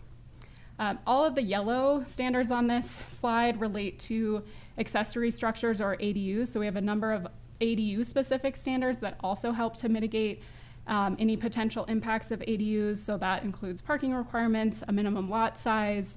We have design standards for both detached and attached ADUs, a maximum size, which we'll talk about a little bit later as well as the owner occupancy requirement, which requires a property owner to be on site. And then the occupancy limit, the number of unrelated people on site, is slightly more flexible on ADUs in that more dependents can live on site with an ADU, but essentially the number of unrelated adults is the same. So there are a number of standards that we believe adequately mitigate the potential impacts of ADUs if the saturation limit were not in place.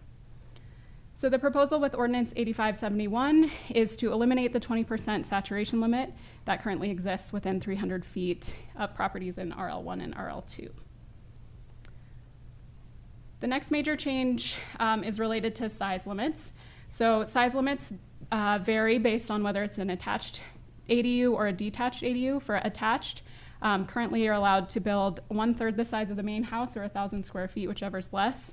So the way that works is if you have a 1,500 square foot house, you can't take advantage of that full 1,000 square feet. You're limited to the 1/3, so you would max out at 500 square feet for the ADU. In a detached ADU, if it's in a separate structure, the maximum size right now is 550 square feet. As we talked about in the study session, there is an option for people to build a larger ADU if they designate it as an affordable ADU, which means that they are limiting the rent to 75% of area median income. The proposal in the ordinance tonight, I know we talked about this in the study session, but one of the things related to size limits is that our current ADU regulations have a unique way of measuring floor area, and it's something that we ran into a lot in the evaluation that customers and property owners, residents alike, as well as staff, get very confused by that being different. And so the proposal is to just strike that unique floor area measurement and instead just use the typical floor area measurement that we use for every other building in the city. But the big change is modifying the size limits. So for an attached ADU, the ordinance increases the allowable size to half of the principal unit or 1,000 square feet, whichever is less. And then for detached, it would increase from 550 square feet to 800 square feet. Correspondingly, we did want to increase the allowable size for the affordable and historic properties, which currently have an incentive, like I mentioned, of a larger size for an ADU. So we increased in the ordinance the size for those as well to 2/3 of the principal unit or 1,200 square feet for the affordable. And then the detached would be allowed up to 1,000 square feet. So those are the changes related to size limits. And then I did just want to, we went out and took some pictures because we've been allowing the affordable ADUs to be a little bit larger in size. So just to put some pictures and size limits graphically, visually for you, these are a couple of the affordable ADUs that have been approved in the last couple of years, closer to those limits that are proposed. So these are 700 and 800 square foot ADUs, images from the street side and alley side. Some other context, some lots that don't have alleys. The ones on the bottom are actually attached ADUs, so those are both basement units. The one at the bottom left actually had to go through a variance for the through the Board of Zoning Adjustment to be able to turn their basement into an affordable ADU. All right, so the last section that I'll really focus on for the ordinance is the code clarification, and we did go through these issues at the study session, but these are some of the main issues that really rose to the top when we did the evaluation and were, we think could potentially have a significant impact in reducing barriers to ADUs. So one of the issues that came up frequently was ADUs are currently required to be established within a year of their ADU application being approved. That's really challenging with construction timelines right now, and people get understandably very concerned that they're gonna have their application expire. It's just getting harder and harder to be able to do it within 1 year. And we talked a bit before about the fact that ADUs are currently a 2-step process, so you have to get an administrative application approved for the ADU first before you can go through to the building permit. And so that's just a really challenging process. I'll explain that a little bit more later. Also, the public notice requirement, because it has that administrative application, an ADU also requires public notice of your adjacent neighbors. And that gets really confusing for those adjacent neighbors because it's not actually something that they can submit comments for or really have any impact on. It's also unusual because most types of construction don't have a public notice. Almost all of our administrative applications don't have an public notice. So The proposal in the ordinance is to change an accessory dwelling unit from a conditional use, which requires the administrative application, to an allowed use. And in that way, it can go from a two-step review to a one-step review. So if you want to get an ADU, you would just go straight to the building permit, and there's not this first administrative step first. In that way, the typical building permit expiration timeline applies, which wasn't really the issue that had been raised. It was that 1 year with the administrative application, and so people would just be subject to the timeline that all building permits are subject to. And also the change that affects is that allowed uses do not require a public notice, so there wouldn't be the public notice step as well. So all of this streamlines the application process significantly to bring it down to just a one-step process.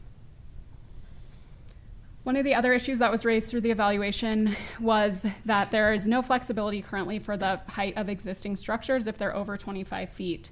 So the ordinance updates the detached ADU height standards and says that if a structure exceeds our 25-foot height limit, but it's already existing, it can be reused as an ADU. So this is helpful because then people can adaptively reuse an existing structure, which is more environmentally sustainable and probably will have less of an impact on their neighbors because it's an existing structure. So we're trying to provide that flexibility for those situations, and we have had a number of applicants in the last year or so run into this issue. There's also a confusing standard related to the roof-wall ratio that's been in there since the 80s that confuses everyone and doesn't really have a purpose, so we've removed that. And then this one gets really into the weeds of interpreting zoning code, but right now we have a requirement that an ADU has to be separated with a lock from the main house. It's something that's kind of deeply buried in the land use code definitions, but people run into it a lot. So we've brought that into the ordinance, and it's included in the attached ADU standards. Another one, I mentioned there's a detached ADU and attached ADU type in Boulder. We actually have a third type. It's the limited accessory unit. However, there's only one property in the whole city that's ever used this. So there's kind of limited utility. We've actually been already in contact with the property owner, and they're fine with not being a limited accessory unit. So this removes a lot of excess code language that's never been used other than for that one property. And then finally, we did discuss at length in the study session issues related to owner occupancy, specifically related to LLCs. So what we did in the ordinance was we added clarity to the definition of owner occupancy to explain how people can prove that they're owner occupied even if it's owned by an LLC. And so that's having over 50% membership of that LLC. And they would have specific documents they would need to submit to the city to prove that, which is the same process that we do when a property is owned in a trust or something like that. And then we did also add some additional enforceability and language about those documents and in the ADU standards, which basically say that the city can request those documents at any time. So right now, typically it's reviewed at the time of application, but there's just some additional language that the city can ask for that at any time, and that could help with enforcement as well. So those are all of the code clarification updates. There's a number of other improvements just to the language and organization of the overall standards, just simplifying language and improving the organization that we were able to do through all of those changes as well. And then my final slide, or the fourth point of the scope, is the process improvements. These aren't necessarily in the ordinance, but they're facilitated by the changes in the ordinance. So I mentioned the one-step review. This would be a very significant administrative improvement for ADU applications and eliminate many of the barriers and confusion that property owners and applicants face when trying to pursue an ADU.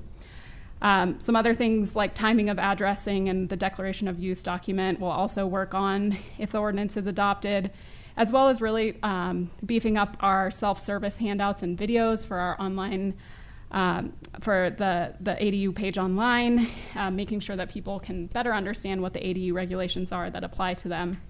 So if the ordinance is adopted, the next steps would be to spend the summer working on the process improvement changes, preparation. There's things like electronic permitting and all that we would have to sort out and improve. And then the ordinance does set an effective date of September 1st for these rules to go into effect. And I think that's it. And I have a suggested motion, but happy to take any questions. Thank you. That was an excellent, excellent presentation. Really first rate, so thank you. Do we have any questions for staff? Yes. Thank you. Thanks for the presentation. Super helpful. I just had some questions around just kind of information that we may track if these changes go into effect. So some of the concerns don't really seem to be about ADUs per se, but sort of the impacts of having a little bit more density around. And so I'm wondering, is there a way that we can track the changes and things that may occur in relation to this ordinance in terms of number of parking complaints we're getting or things like that, so that maybe the next council in a year could get a little information item on it or something like that? Yeah, certainly. We do have enforcement data that we can look at. We did look at the enforcement data in the analysis for this ordinance. It's a little challenging because they're all in different places, but we can certainly look at that. And the conclusion we came to, even just looking, we were kind of looking at the difference between areas that had saturation limits versus didn't. And in talking with our enforcement officers, we didn't see that there were significantly different experiences in areas that have a saturation limit versus don't have a saturation limit. So we can look at noise violations, trash citations, things like that. But I think that that's an important part, and that's kind of been the typical thing we've been doing with these incremental ADU changes, is to see the impact and go back after a couple years and see. So it's certainly something we can track over time. Thank you. And just one more question. How does this interact with HOA laws and regulations and things like that? Sure. So the HOA regulations, if the HOA says there are no accessory dwelling units allowed, then they're not allowed to do that through their HOA. So I think that would trump. I don't know if Carl has a better answer about that, but I'm pretty sure the HOA would be able to trump whatever the city has, because I know they have more detailed things like color and things that we don't get into. And if there was a violation of the HOA rule, they would have to enforce it. The city would not get involved. Thank you. Any other questions? I have one or two. Remind me, what is the difference in principle between having a larger ADU for an attached structure as opposed to a detached structure? What's the theory?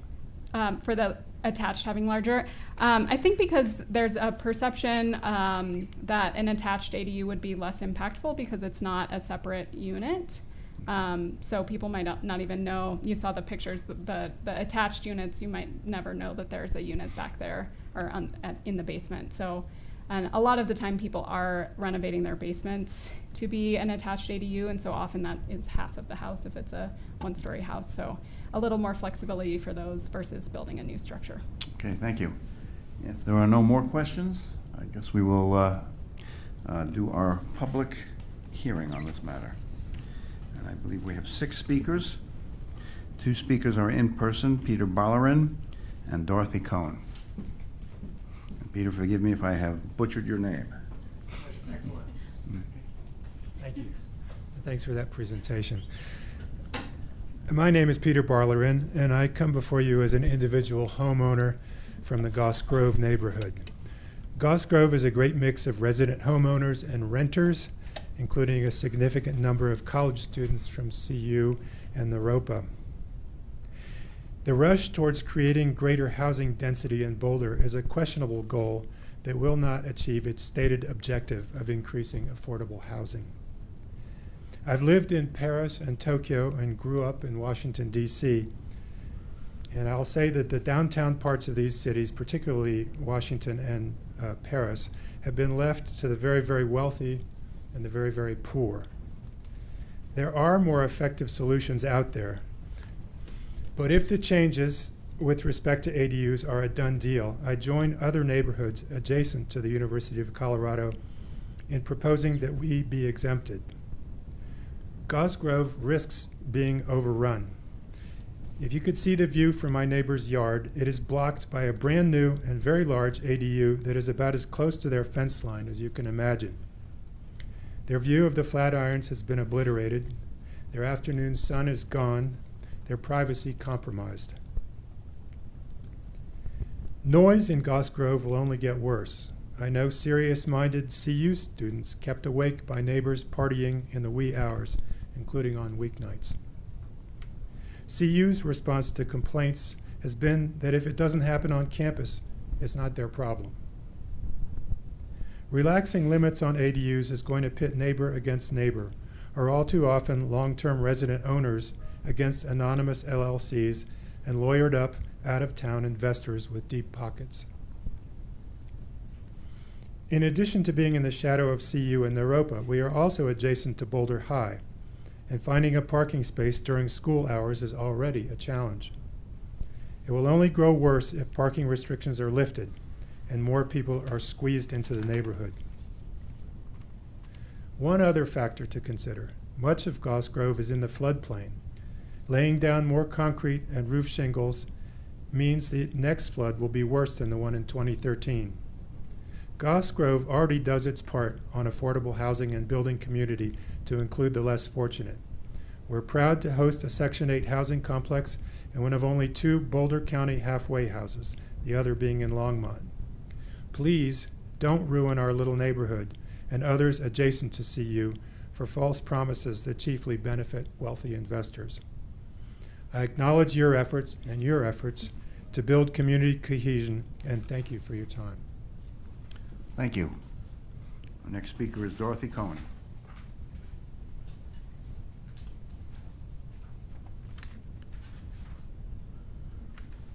My name is Dorothy Cohen and I live in Martin Acres. There is a huge variance between Boulder neighborhoods. The city cannot use one-size-fits-all strategy. What's appropriate in one area will be very inappropriate in another. I'd like to explain. I live in a house that is 792 square feet on the closest Martin Acres street across from CU, baseline where the law school and many other neighborhood houses of the same size. I don't understand how you can have an 800 or 900 square foot building as an accessory unit when it's bigger than my entire house. The size might work in large neighborhoods with a 4,000 square foot home, but the neighborhood were actually very bad looking in my neighborhood. In addition to CU and other neighborhoods in the Union apartments directly behind me, many of the units have 3 bedrooms and 3 occupants. The apartments also provide 1 off-street housing parking space per unit, assuming that they would encourage the other 2 roommates from bringing cars to Boulder. Well, they did bring their cars, and my street gets overflow parking in the apartments. I've even had people block my driveway. We also get CU students and faculty driving into the street from the park, and they don't even talk about fall Saturday CU football games. CU fans from everywhere park on my street and walk to campus.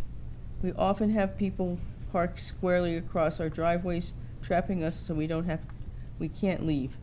Now, what do we want? Why do we want to waive off-street parking requirements to ADUs? In my neighborhood, 50% or more of the houses are rentals. Many are student rentals. We endure parties, houses, noise, constant disruption of the quality of life. Contrary to what council thinks, it did nothing and really to improve code enforcement. Boulder's compliant-based system still place all the burden and proof on us. We don't want to spend our lives documenting problems, taking photographs, videos, and recordings. Plus, many people like me are afraid to complain, but out of retaliation, it's hard for people to figure out who may have complained about the Boulder system, places victims in jeopardy. And now, on top of all of this, you're proposing a total deregulation of ADUs for my neighborhood. You can't keep piling all the neighborhood least able to handle more. Those serving on council may not live in a major impact zone like I do, but I'm asking you to imagine like that just because you experience the daily problems. Thank you very much. Thank you. Our virtual speakers are Lisa Spaulding, Ron Depew, Rosemary Haggerty, and Lynn Siegel. We will start with Lisa Spaulding.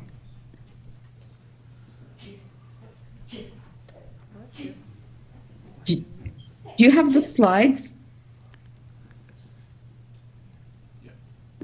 Yes. Does anyone have the slides? Oh, great, perfect, thank you. Lisa Spaulding, University Hill. Ordinance 8571 would adversely affect the neighborhoods surrounding the university. Each neighborhood has different problems, but all desire and deserve an overlay zone exempting them from this ordinance until accommodations can be made. And we know the fate of Senate Bill 213, which eliminates both parking requirements and compulsory owner occupancy. Next slide.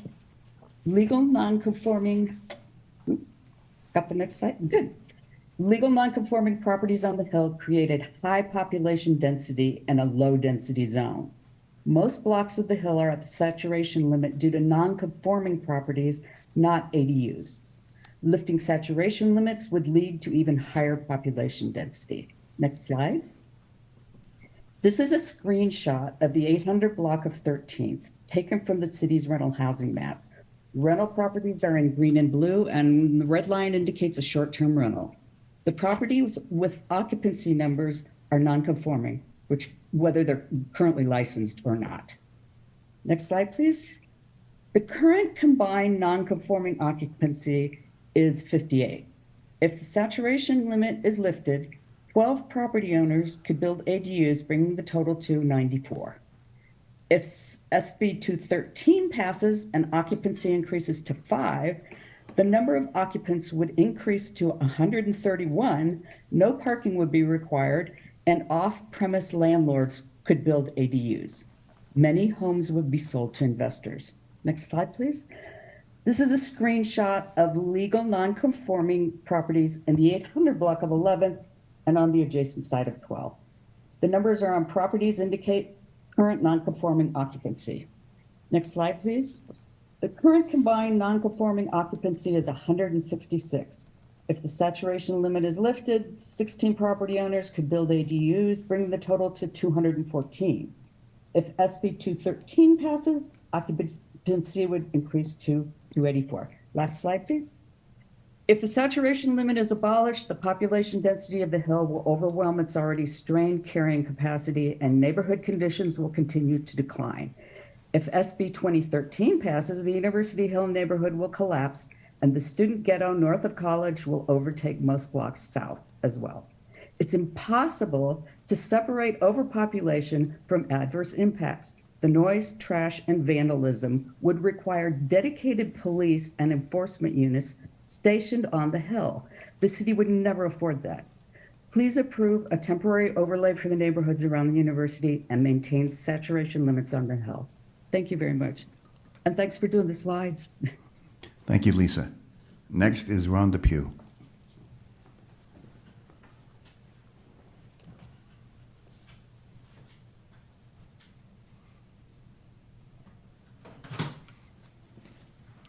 Is Ron here? Ron is present. Sorry, you had me muted. Oh, go ahead, Ron. Start now. I'm Ron Depew. I live in Martin Acres. I ask that you exempt the 4 CU adjacent neighborhoods from the ADU deregulations such that current ADU rules remain in place for us. I ask this because city changes that create a small hiccup for most neighborhoods nearly always have terribly disproportionate consequences for us. That's because speculative investors know that there's great money to be had this close to CU because of all the demand to house CU students. So we'll get far more new ADUs under total deregulation compared to anywhere else in Boulder. CU adjacent neighborhoods are already under exponentially more strain and impact with things just the way they are. I wish more council members lived near CU as they could experience the party houses, the noise, the daily and nightly erosions of quality of life. We're already seeing many families leaving our neighborhoods because they simply can't take it anymore. That's fueling declines in the Boulder Valley school enrollment. your ADU plan would worsen this, since most families want the privacy of single-family neighborhoods without additional people living in their backyard or backyards next door or behind them. The irony is that most other Boulder neighborhoods are relatively stable and tranquil, and they're likely to get perhaps a 10% increase in ADUs from your ordinance, which they can easily accommodate. Whereas many parts of our neighborhoods are already at the tipping point of livability, and we'll see a 25% or more increase in ADUs under this ordinance, simply because of the unlimited market for CU students. Also, we're a modest neighborhood where many of our houses are only 800 to 1,000 square feet to begin with. The relatively huge ADUs in this proposal will dwarf and overpower many of the original houses. In addition, modest neighborhoods like Martin Acres and East Aurora and Baseline Sub are among the last remaining neighborhoods where middle-income families can still afford to buy. There are still small houses selling in the $800,000 range here. You slap an 800 square foot ADU in the backyard, that same property will go for $1.3 million minimum. Many families don't want to rent, and you are removing the last remaining properties from Boulder's for sale market that would be affordable to them. Again, most families seek privacy and aren't interested in elaborate loan schemes that require them to have strangers living in their backyards. Finally, I'll just point out that this proposal is severely lacking in real affordability requirements. It's a backdoor upzoning of single-family neighborhoods to duplex neighborhoods, while some on council want to impose duplexes on every neighborhood, regardless of how the residents feel. Realize that in Boulder's inelastic demand seller's market for housing, you'll simply get 2 really expensive units per lot instead of 1. Thank you. Thank you. Next is Rosemary Haggerty. Mayor Pro Tem, this is Ryan, and Rosemary is not present in Zoom. All right. Then we will move on to Lynn Siegel.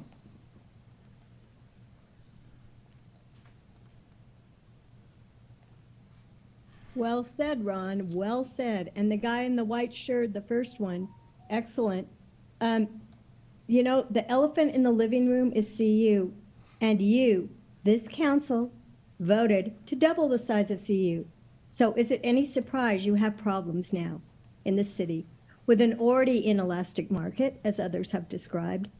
CU puts so much pressure on the city. Everything should be done to cap enrollment and to deplete enrollment in CU. That is the elephant in the bedroom, or in the living room, as they say. But as it stands, and I don't live around there, okay? But CU affects me on the north perimeter of Mapleton Hill. CU affects this entire, every square inch of this town. And it certainly impacts the people that were speaking earlier tonight. And that should definitely be changed in the immediate area. All it's going to do is spread the problem out to me, because you haven't stopped the real problem, which is the size of CU. Too much of a good thing. And you voted for it. You wanted it. Now you got a problem.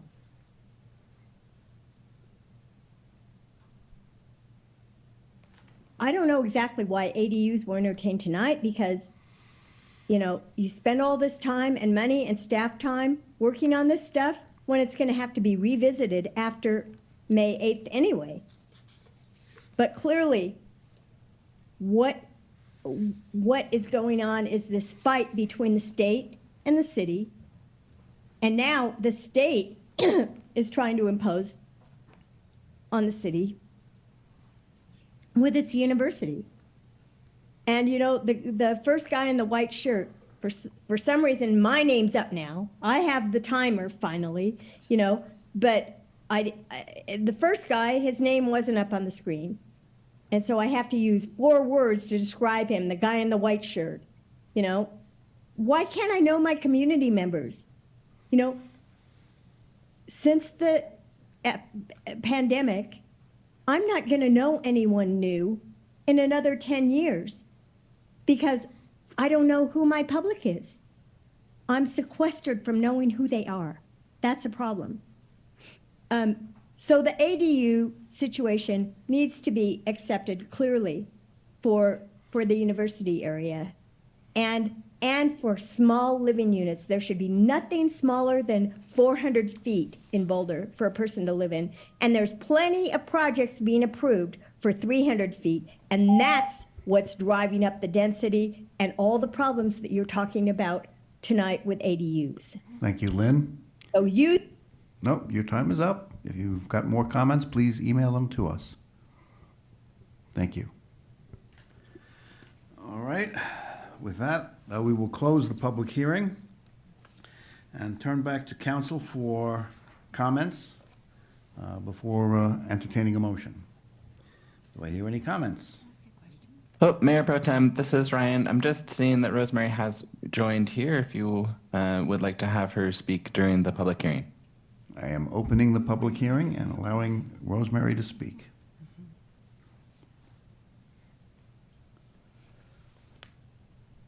Hi, thank you very much. I appreciate you letting me speak. I had a little trouble finding my link to get on.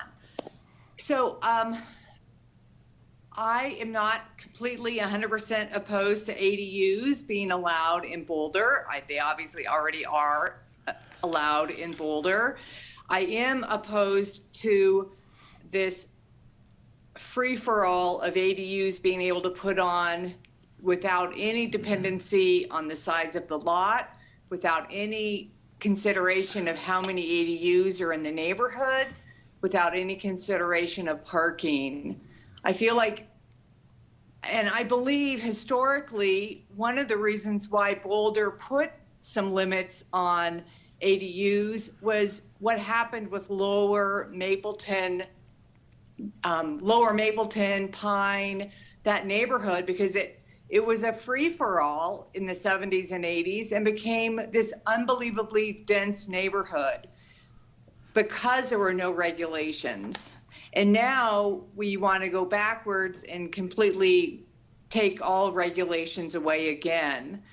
I think another consideration I haven't heard a lot of people talking about is I really fear that if we keep allowing people to do whatever they want to with their property as far as building ADUs, is that especially if it happens with the smaller homes on smaller lots, that we're just again removing lower level houses. The cheapest houses in our community are going to be just have their prices increased and making them even more unaffordable.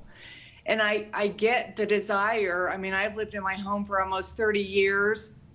I get the desire to say, gosh, I could build an ADU in my backyard, because now it doesn't matter if I have a backyard anymore because there's no regulations around that.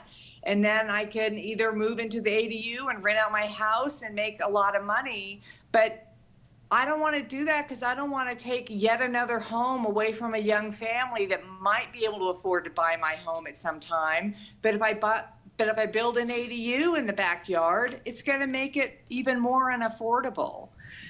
And I just hope that we look at the big picture. You know, I'm not even, and I really hope that we protect the small single family home neighborhoods that are already struggling. So the Hill, Martin Acres, where we just have so much density already, and we're struggling with students, we're struggling with parking, we're struggling with trash, that at least those neighborhoods get some protection from having to deal with a mass amount of ADUs.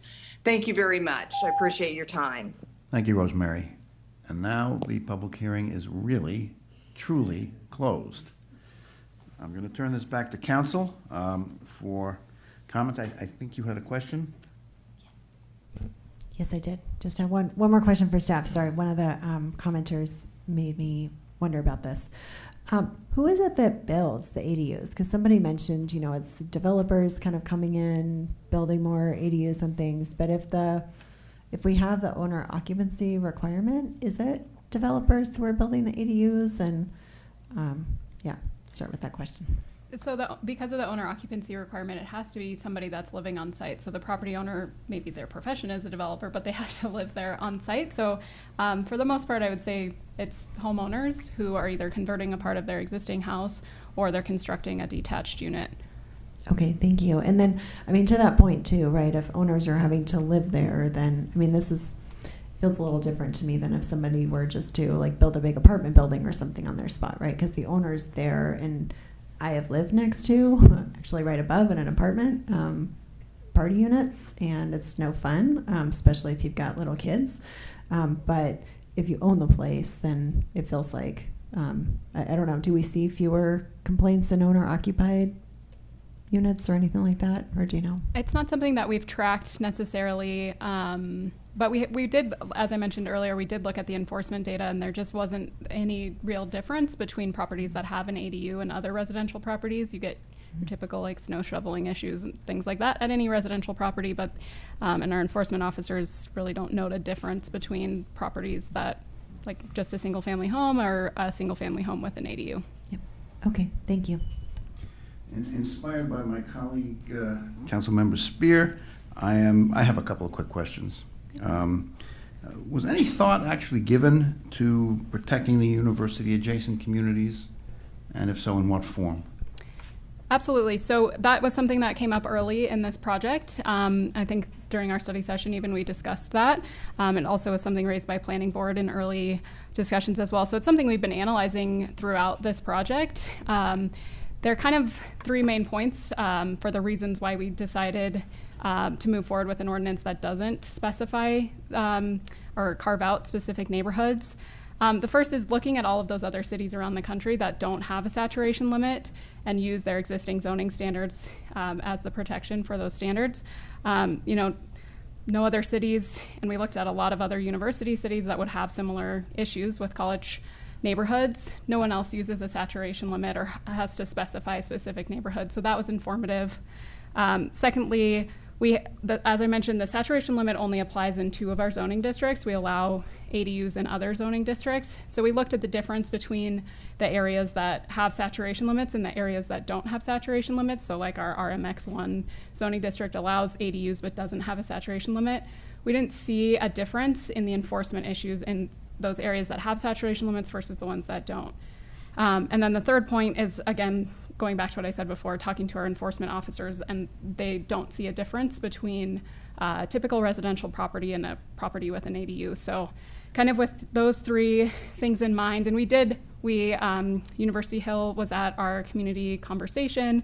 Carl and I went on a walking tour of University Hill. It's definitely been a part of the conversation, and we've been discussing it with residents over all of this process of this putting together the ordinance. But we really landed on there not being a significant difference for those specific neighborhoods in terms of impacts that we were seeing from ADUs just through the analysis that we're able to do. And in an area like Martin Acres, where you have small lots, small houses, generally, do these properties even have the FAR to permit ADUs? That's a helpful clarification that I can make. So as I mentioned with that complicated slide with all the standards, there's the floor area that's allowed on a site. So you can either do it with a single family home or single family home with an ADU. So depending on how large the lot is, they might not have the ability to, max out the size of the ADU. If their building coverage is already over whatever the limit is, they can't take advantage of the full size. So it depends a lot on the size of the lot and what the existing structure is that's there. So it kind of tapers and changes based on the existing lot. And then one other point that I just thought of related to kind of the university adjacent neighborhoods is going back to the owner occupancy. In neighborhoods where there are a lot of rentals, that means that those rental properties are not eligible for ADUs. So there's actually fewer properties because there's fewer owner occupied lots. Okay, thank you. My very last question, are you going to be tracking data on this, assuming we move forward with this evening?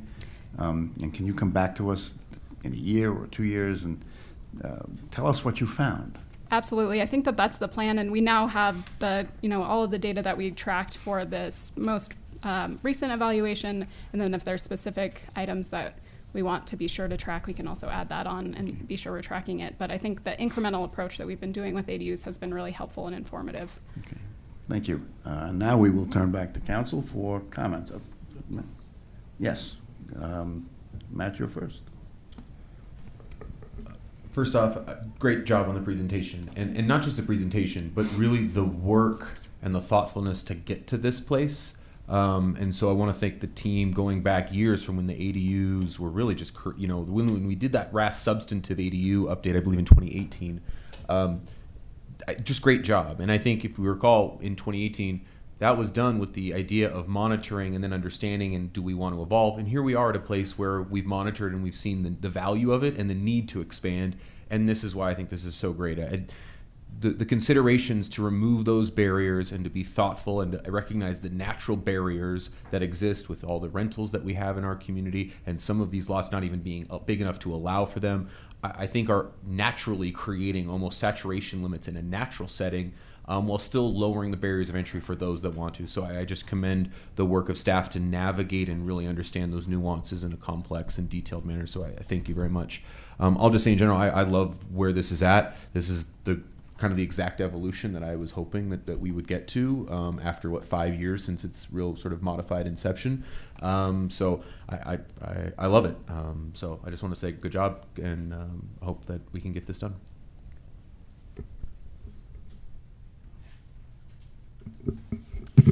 As I indicated in my hotline post, I'd like to, first of all, I completely agree with Matt. You guys did a great job. I think this is great work.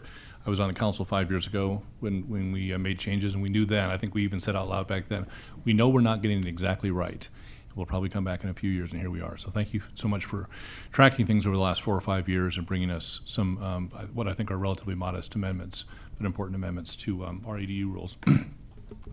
I think it was important that Lisa pointed out to us that this won't go into effect until September 1. So you guys need a little bit of time to do some process and whatnot over the course of the summer. That's entirely understandable. I'd like to move that we continue this hearing, hopefully only 2 weeks, it'll be up to CAC, but continue this hearing. As one or two of the speakers pointed out, there's a parallel activity going on down in Denver relating to a lot of things, but one of them is ADUs, and that football has bounced in lots of different directions over the last week or two. As a matter of fact, we've got one set of rules or bill that's pending in front of the House and another in the Senate, and they're completely different, and they're going to have to somehow reconcile them over the weekend because the legislature adjourns on at midnight on Monday. And so I think in the next 4 days we're going to have a pretty good idea. Some of the things that the legislature has talked about doing with ADUs I think are just fine, and they're very compatible with what our staff recommends to us. Some of them are probably incompatible and may cause us to want to do something slightly different. And so for that reason, I asked my council colleagues if we could continue this. I think it's going to pass. I think it's going to pass unanimously. But I think it would be maybe not smart of us to pass this now and then get some surprise over the weekend about what the state legislature does, and then have to go back and change things based upon what we see in the legislature. We will know in 4 days what the legislature will do, and hopefully that will allow us to go forward with what staff has recommended here. But I'd like to continue the hearing for a very, very short time just to get us past the legislative session, so we're not making decisions in an atmosphere of uncertainty. Any thoughts, comments? Then I'll speak to that. I think that's actually a reasonable suggestion. I'm very concerned if we can't use parking to incentivize affordability. How exactly are we going to do that? And we've had very good success so far with getting affordable ADUs, and I think that's a really important thing for us. And if we are not able to do that, I would want us to discuss how else can we do that, because you have to provide some incentive for affordability, and parking, I think, is a major issue. And this is going to pass in one form or another. I just don't see that there's any particular harm in understanding exactly what we have to do, and if we have to make any last-minute tweaks in order to deal with whatever it is the state does. And I just think it's operating on a better base of knowledge. We're not going to not pass ADU reform.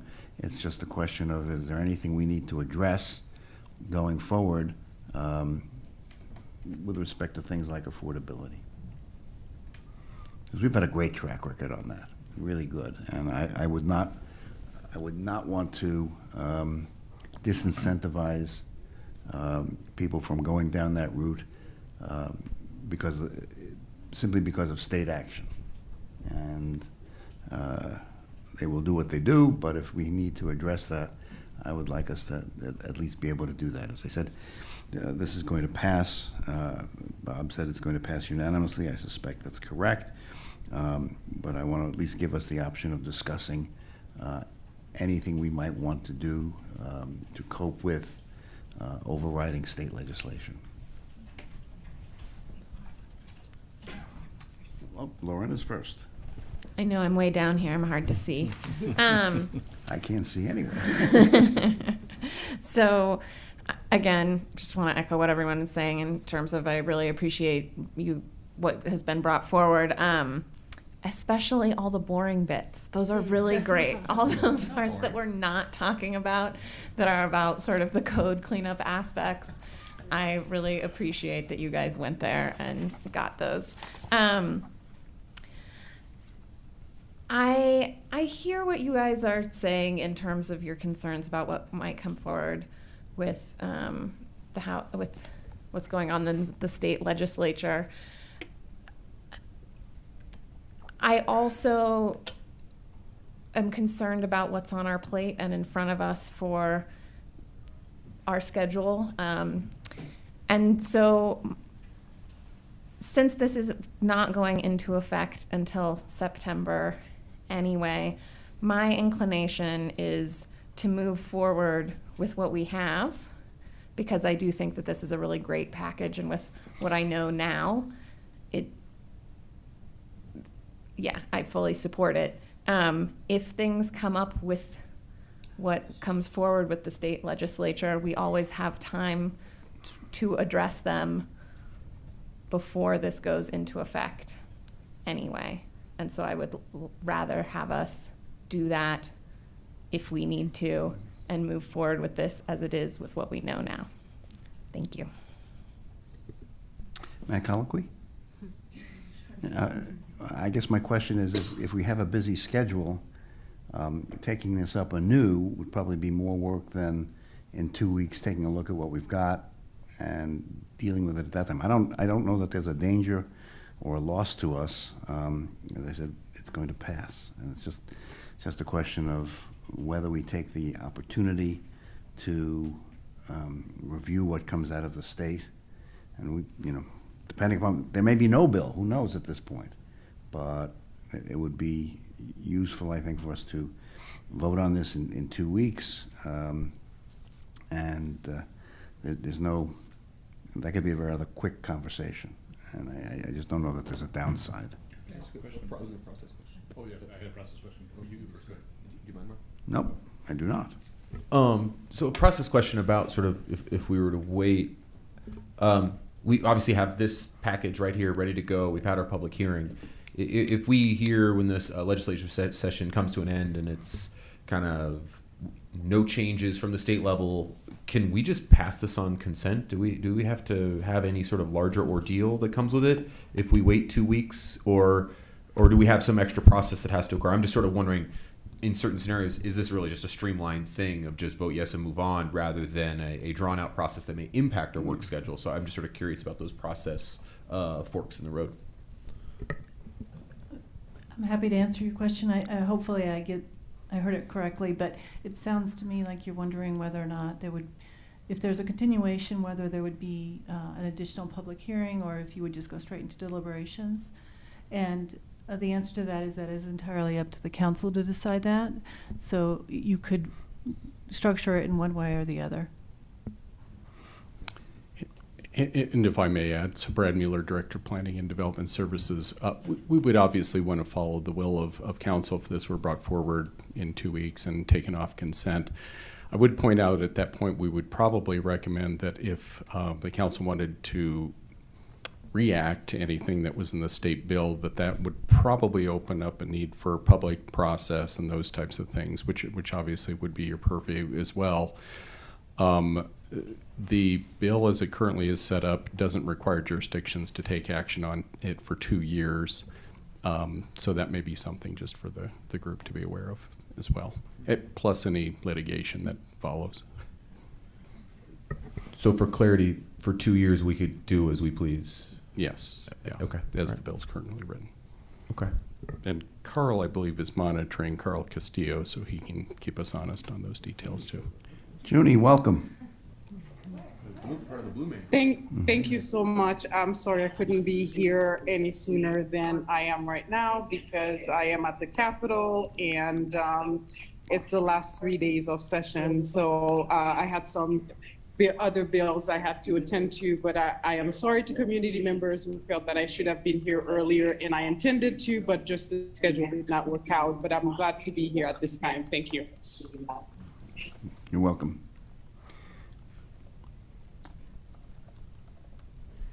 So I think, Brad, you just answered some of my questions, but I kind of just had a question around, what the timeline for any changes would be if we were to pass this tonight, for example, and then say something does happen at the state in the next few days. I mean, what is, or if we weren't to pass it tonight, right? I mean, is it possible that we would come back in 2 weeks and folks would have sort of assessed the legislation, that you all would have had time to look at it, think about impacts, and give us another proposal in that time? Because that feels like a really short amount of time to me. Yeah. So I think, if you were to decide to bring it forward 2 weeks from now, it certainly would give all of us time to understand what the bill said and be able to acknowledge its potential interaction with the ordinances we've brought it forward. The planning process, though, so if direction for council from that point were, okay, because it says this, then let's do this, I just wanted to alert you that would then probably mean, additional time. We wouldn't probably want to rush to bring you some revised ordinance that struck a few words here and there, because presumably it would relate to other things like the fact that it maybe wouldn't be owner occupied or parking or some of the things that you've all identified. So certainly probably no harm, no foul in just simply bringing it forward in 2 weeks. I just wanted to kind of think ahead beyond that to kind of some of the different, ways that would go at that point. Sure. Yep. Thank you. And go ahead. Oh, Brad, don't go too far. So I guess I'm just trying. I'm trying to understand the nuance here. Given that there might be a two-year delay from any state action to take effect for 213, I got that. My question, and maybe it's about how many ADUs are we? I'm wondering, do we hurt ourselves in terms of having our ordinance create affordability and create ADUs if we are sort of held up in process, versus like if we passed it tonight and said go, and then we see state bill, and the state bill comes in and says, okay, we're going to have to change things, and we got a long process. Are we going to have ADU applications and anything like in that time frame, or is this such a long runway that over the next 5-6 months, no matter what we're doing, we're not really going to see any impact even if we pass something tonight? So I'm just trying to understand, like, do we have an opportunity to unleash some ADUs while other things are percolating through process, or are we sort of holding everything in its current state in the meantime? Yeah, I'm not sure I can quite answer that, Councilman, because that's a bit of a policy answer to answer that, other than we do regularly get applications for ADUs, and we would anticipate those to continue to come in. Thank you. That was all of my questions. I just have a couple comments. I think for me, the question that I'm thinking about is what's going to change in 2 weeks regarding, this particular iteration of this ordinance. We've got 2 years to adjust to changes and to do kind of a more thorough feedback process if that feels like it's needed. So for me, I don't really think that anything, I'm not going to be sitting here in 2 weeks in a different spot. So I'd like to get this passed tonight and just let staff cross this off their to-do list, and we can come back to it if it feels like things need to change.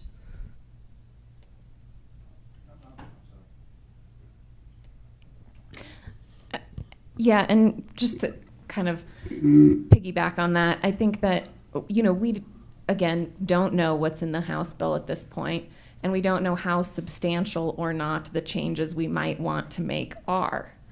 And again, we also have a heavy workload ahead of us, and it might be something that we choose to take up and postpone some action on something else, but it might not. It might be something that becomes the work of the next council, or, there is time to address that, whatever comes out of the state legislature.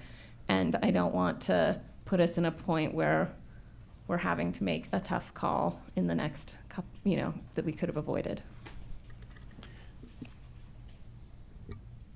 Yeah, when Bob suggested this, I thought it made sense, but now in hearing that it's going to be not much is going to be available to us to quickly edit in 2 weeks, and it's going to take 2 years really to know, I think we're better off to vote tonight. A little bit with a caveat, I think it would be, unfortunate if that being out there Junie's here now, so it's not going to be as lopsided, perhaps. I'm a little bit worried about the potential of something that we're all so supportive of, having a 4-3 vote.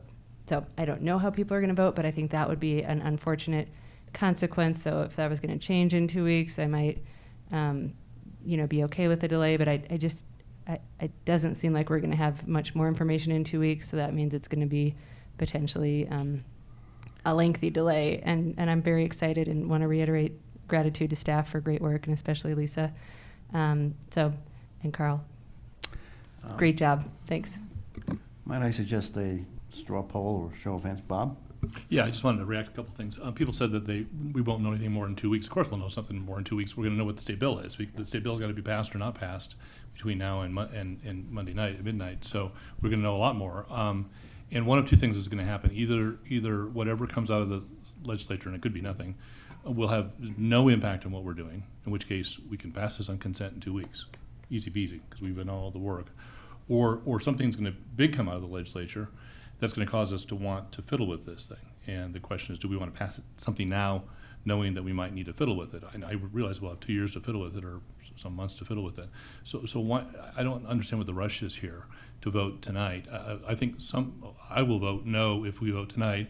I will likely vote yes if we vote in 2 weeks. So maybe you don't care. Maybe there's a majority that wants to vote yes. I don't want to vote against this thing. I want to vote yes on this thing, but I want to vote with understanding and knowledge about what the state's going to do and whether we have to make some changes or not. So I don't know what the rush is. This is not going to happen until September 1 anyway, and I don't know what the rush is to do something tonight as opposed to 2 weeks from now on consent. So I'll just make a motion and see if it succeeds to continue this hearing for 2 weeks with a request to CAC that it be scheduled on the consent agenda.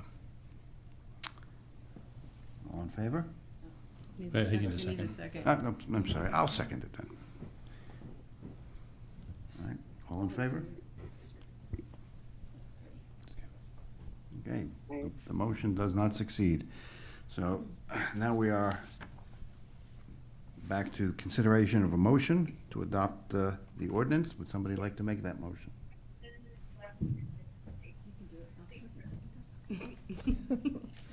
All right.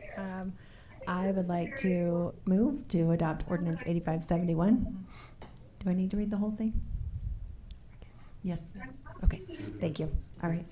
Amending section 4-20-18 rental license fee, Title 9 land use code, and Title 10 structures, BRC 1981, to update the regulations for accessory dwelling units and setting forth related details. Second.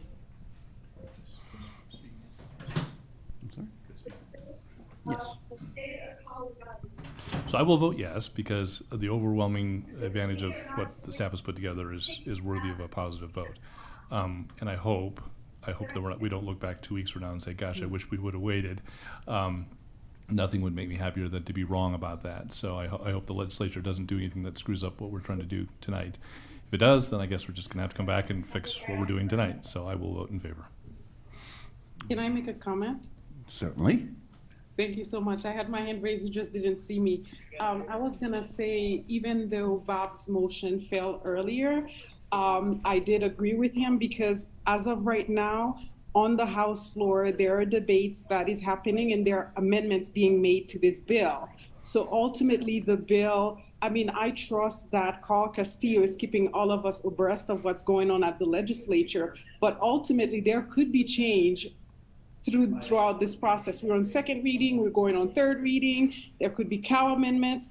So, but we've already voted. I will vote yes tonight, again, because we're doing great work, and that just ensure that staff continue on with the work. And if there's if we have to trick the work as we're moving forward, then so be it. But I did agree with Bob's proposition at first. Thank you.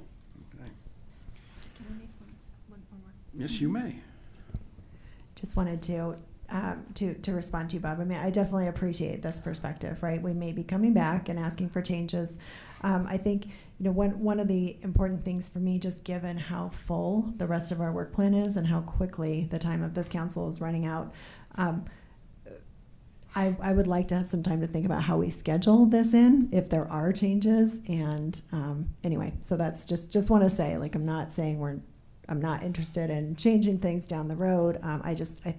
With how full our work plan is, I would really like to be thoughtful about how we're changing that and not be trying to kind of rush to react to the bill. So I think we've got 2 years. I think we've got a lot of folks here who are very interested in making sure that that we're adjusting to the bill if we need to. So anyway, but thank you. Thank you for that perspective, Junie. Very, very helpful. Any further comments? I think this is a roll call vote. It is. So Please call the roll. We'll start the roll call on tonight's public hearing with Councilmember Yates. Yes. Benjamin? Yes. Brockett's not here. Folkerts? Yes. Councilmember Friend? Yes. Joseph? Yes. Yes. Councilmember Spear? Yes. And Mayor Pro Tem Wallach? Yes. And me. Oh, sorry about that. And Councilmember Weiner? Yes. Yes. Okay, Ordinance 8571 is hereby adopted with a vote of 8-0. Okay. City Manager, do you have anything further to discuss in terms of your matters? Not anything that's noticed for, but certainly happy to take questions if there are at the end of the meeting. Okay. I have one. All right. If you don't mind. I have a question. Okay, ask. All right. Council's, I was hoping we could tackle this earlier in the meeting. We've been receiving a number of emails regarding South Boulder Rec Center and rumors of its imminent closure, it seems. So I was hoping that perhaps our esteemed city manager could respond to those rumors and sort of help set some of the record and, of course, maybe some of that process straight for the community should they still be listening or want to watch this tomorrow in their lunch break and free time and other great moments to check out a council meeting. Can I just ask a quick process question, which is I don't know that we've moved on to discussion or debrief, and I don't know if it's appropriate to do this under matters from mayor and council or city manager or attorney. So if you could just make sure that we're at where we need to be in the agenda for that question. Yes. Thank you for bringing that up. And yes, you are. We did check it out. Thanks. So I believe that we should save this for the debrief discussion portion, is what you're saying? Yes. So if you could hold that, I am happy to respond to that after the matters, after the next item that's on. Okay. And this is discussion on council support of, quote, role of government, unquote, training for boards and commission members. Is that all right if I speak to that, Mayor Pro Tem? Yes, you may. All right. So this came out of the Racial Equity Committee a couple weeks ago, and they were talking about how they're starting to roll out the role of government training that I think most, if not all of us, have taken at this point for board and commission members, and that they were trying to recruit board and commission members to take these trainings. And so one of the things that we talked about there was having a letter or email be sent on behalf of council to the board and commission members, just encouraging them to take this training. So that was kind of the question for council is, would folks be supportive of council sending out an email to recommend board and commission members take this training? And if so, how would we like to do that?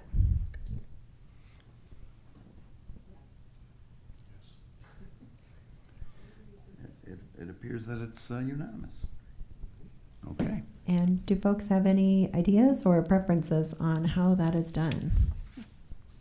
Second part of the question. Is that something that staff can draft so that we don't have to spend, like, we've been in a situation before where we like fought over commas and periods and stuff in council meetings?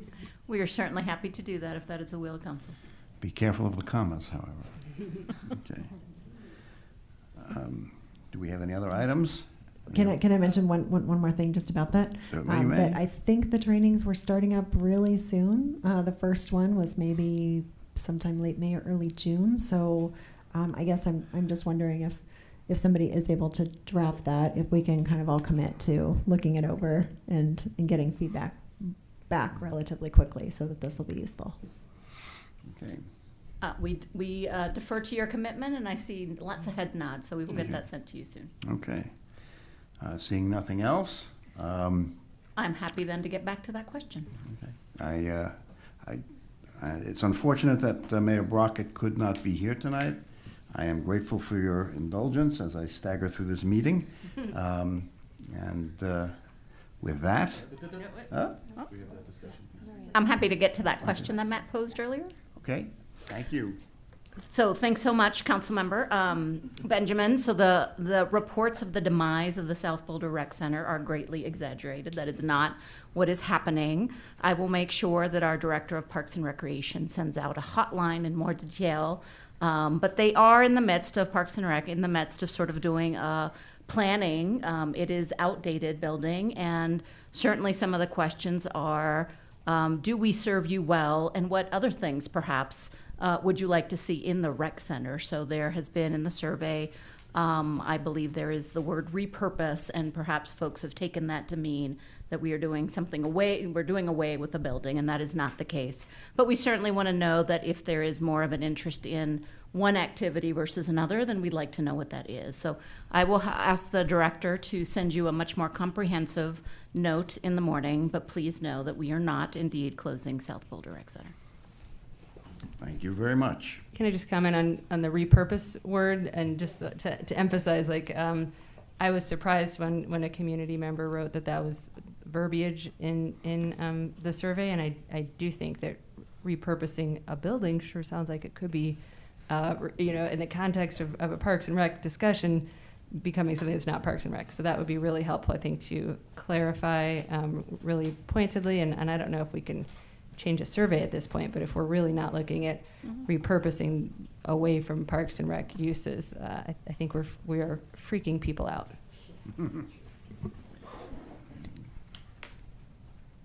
I don't know if anybody else had another question.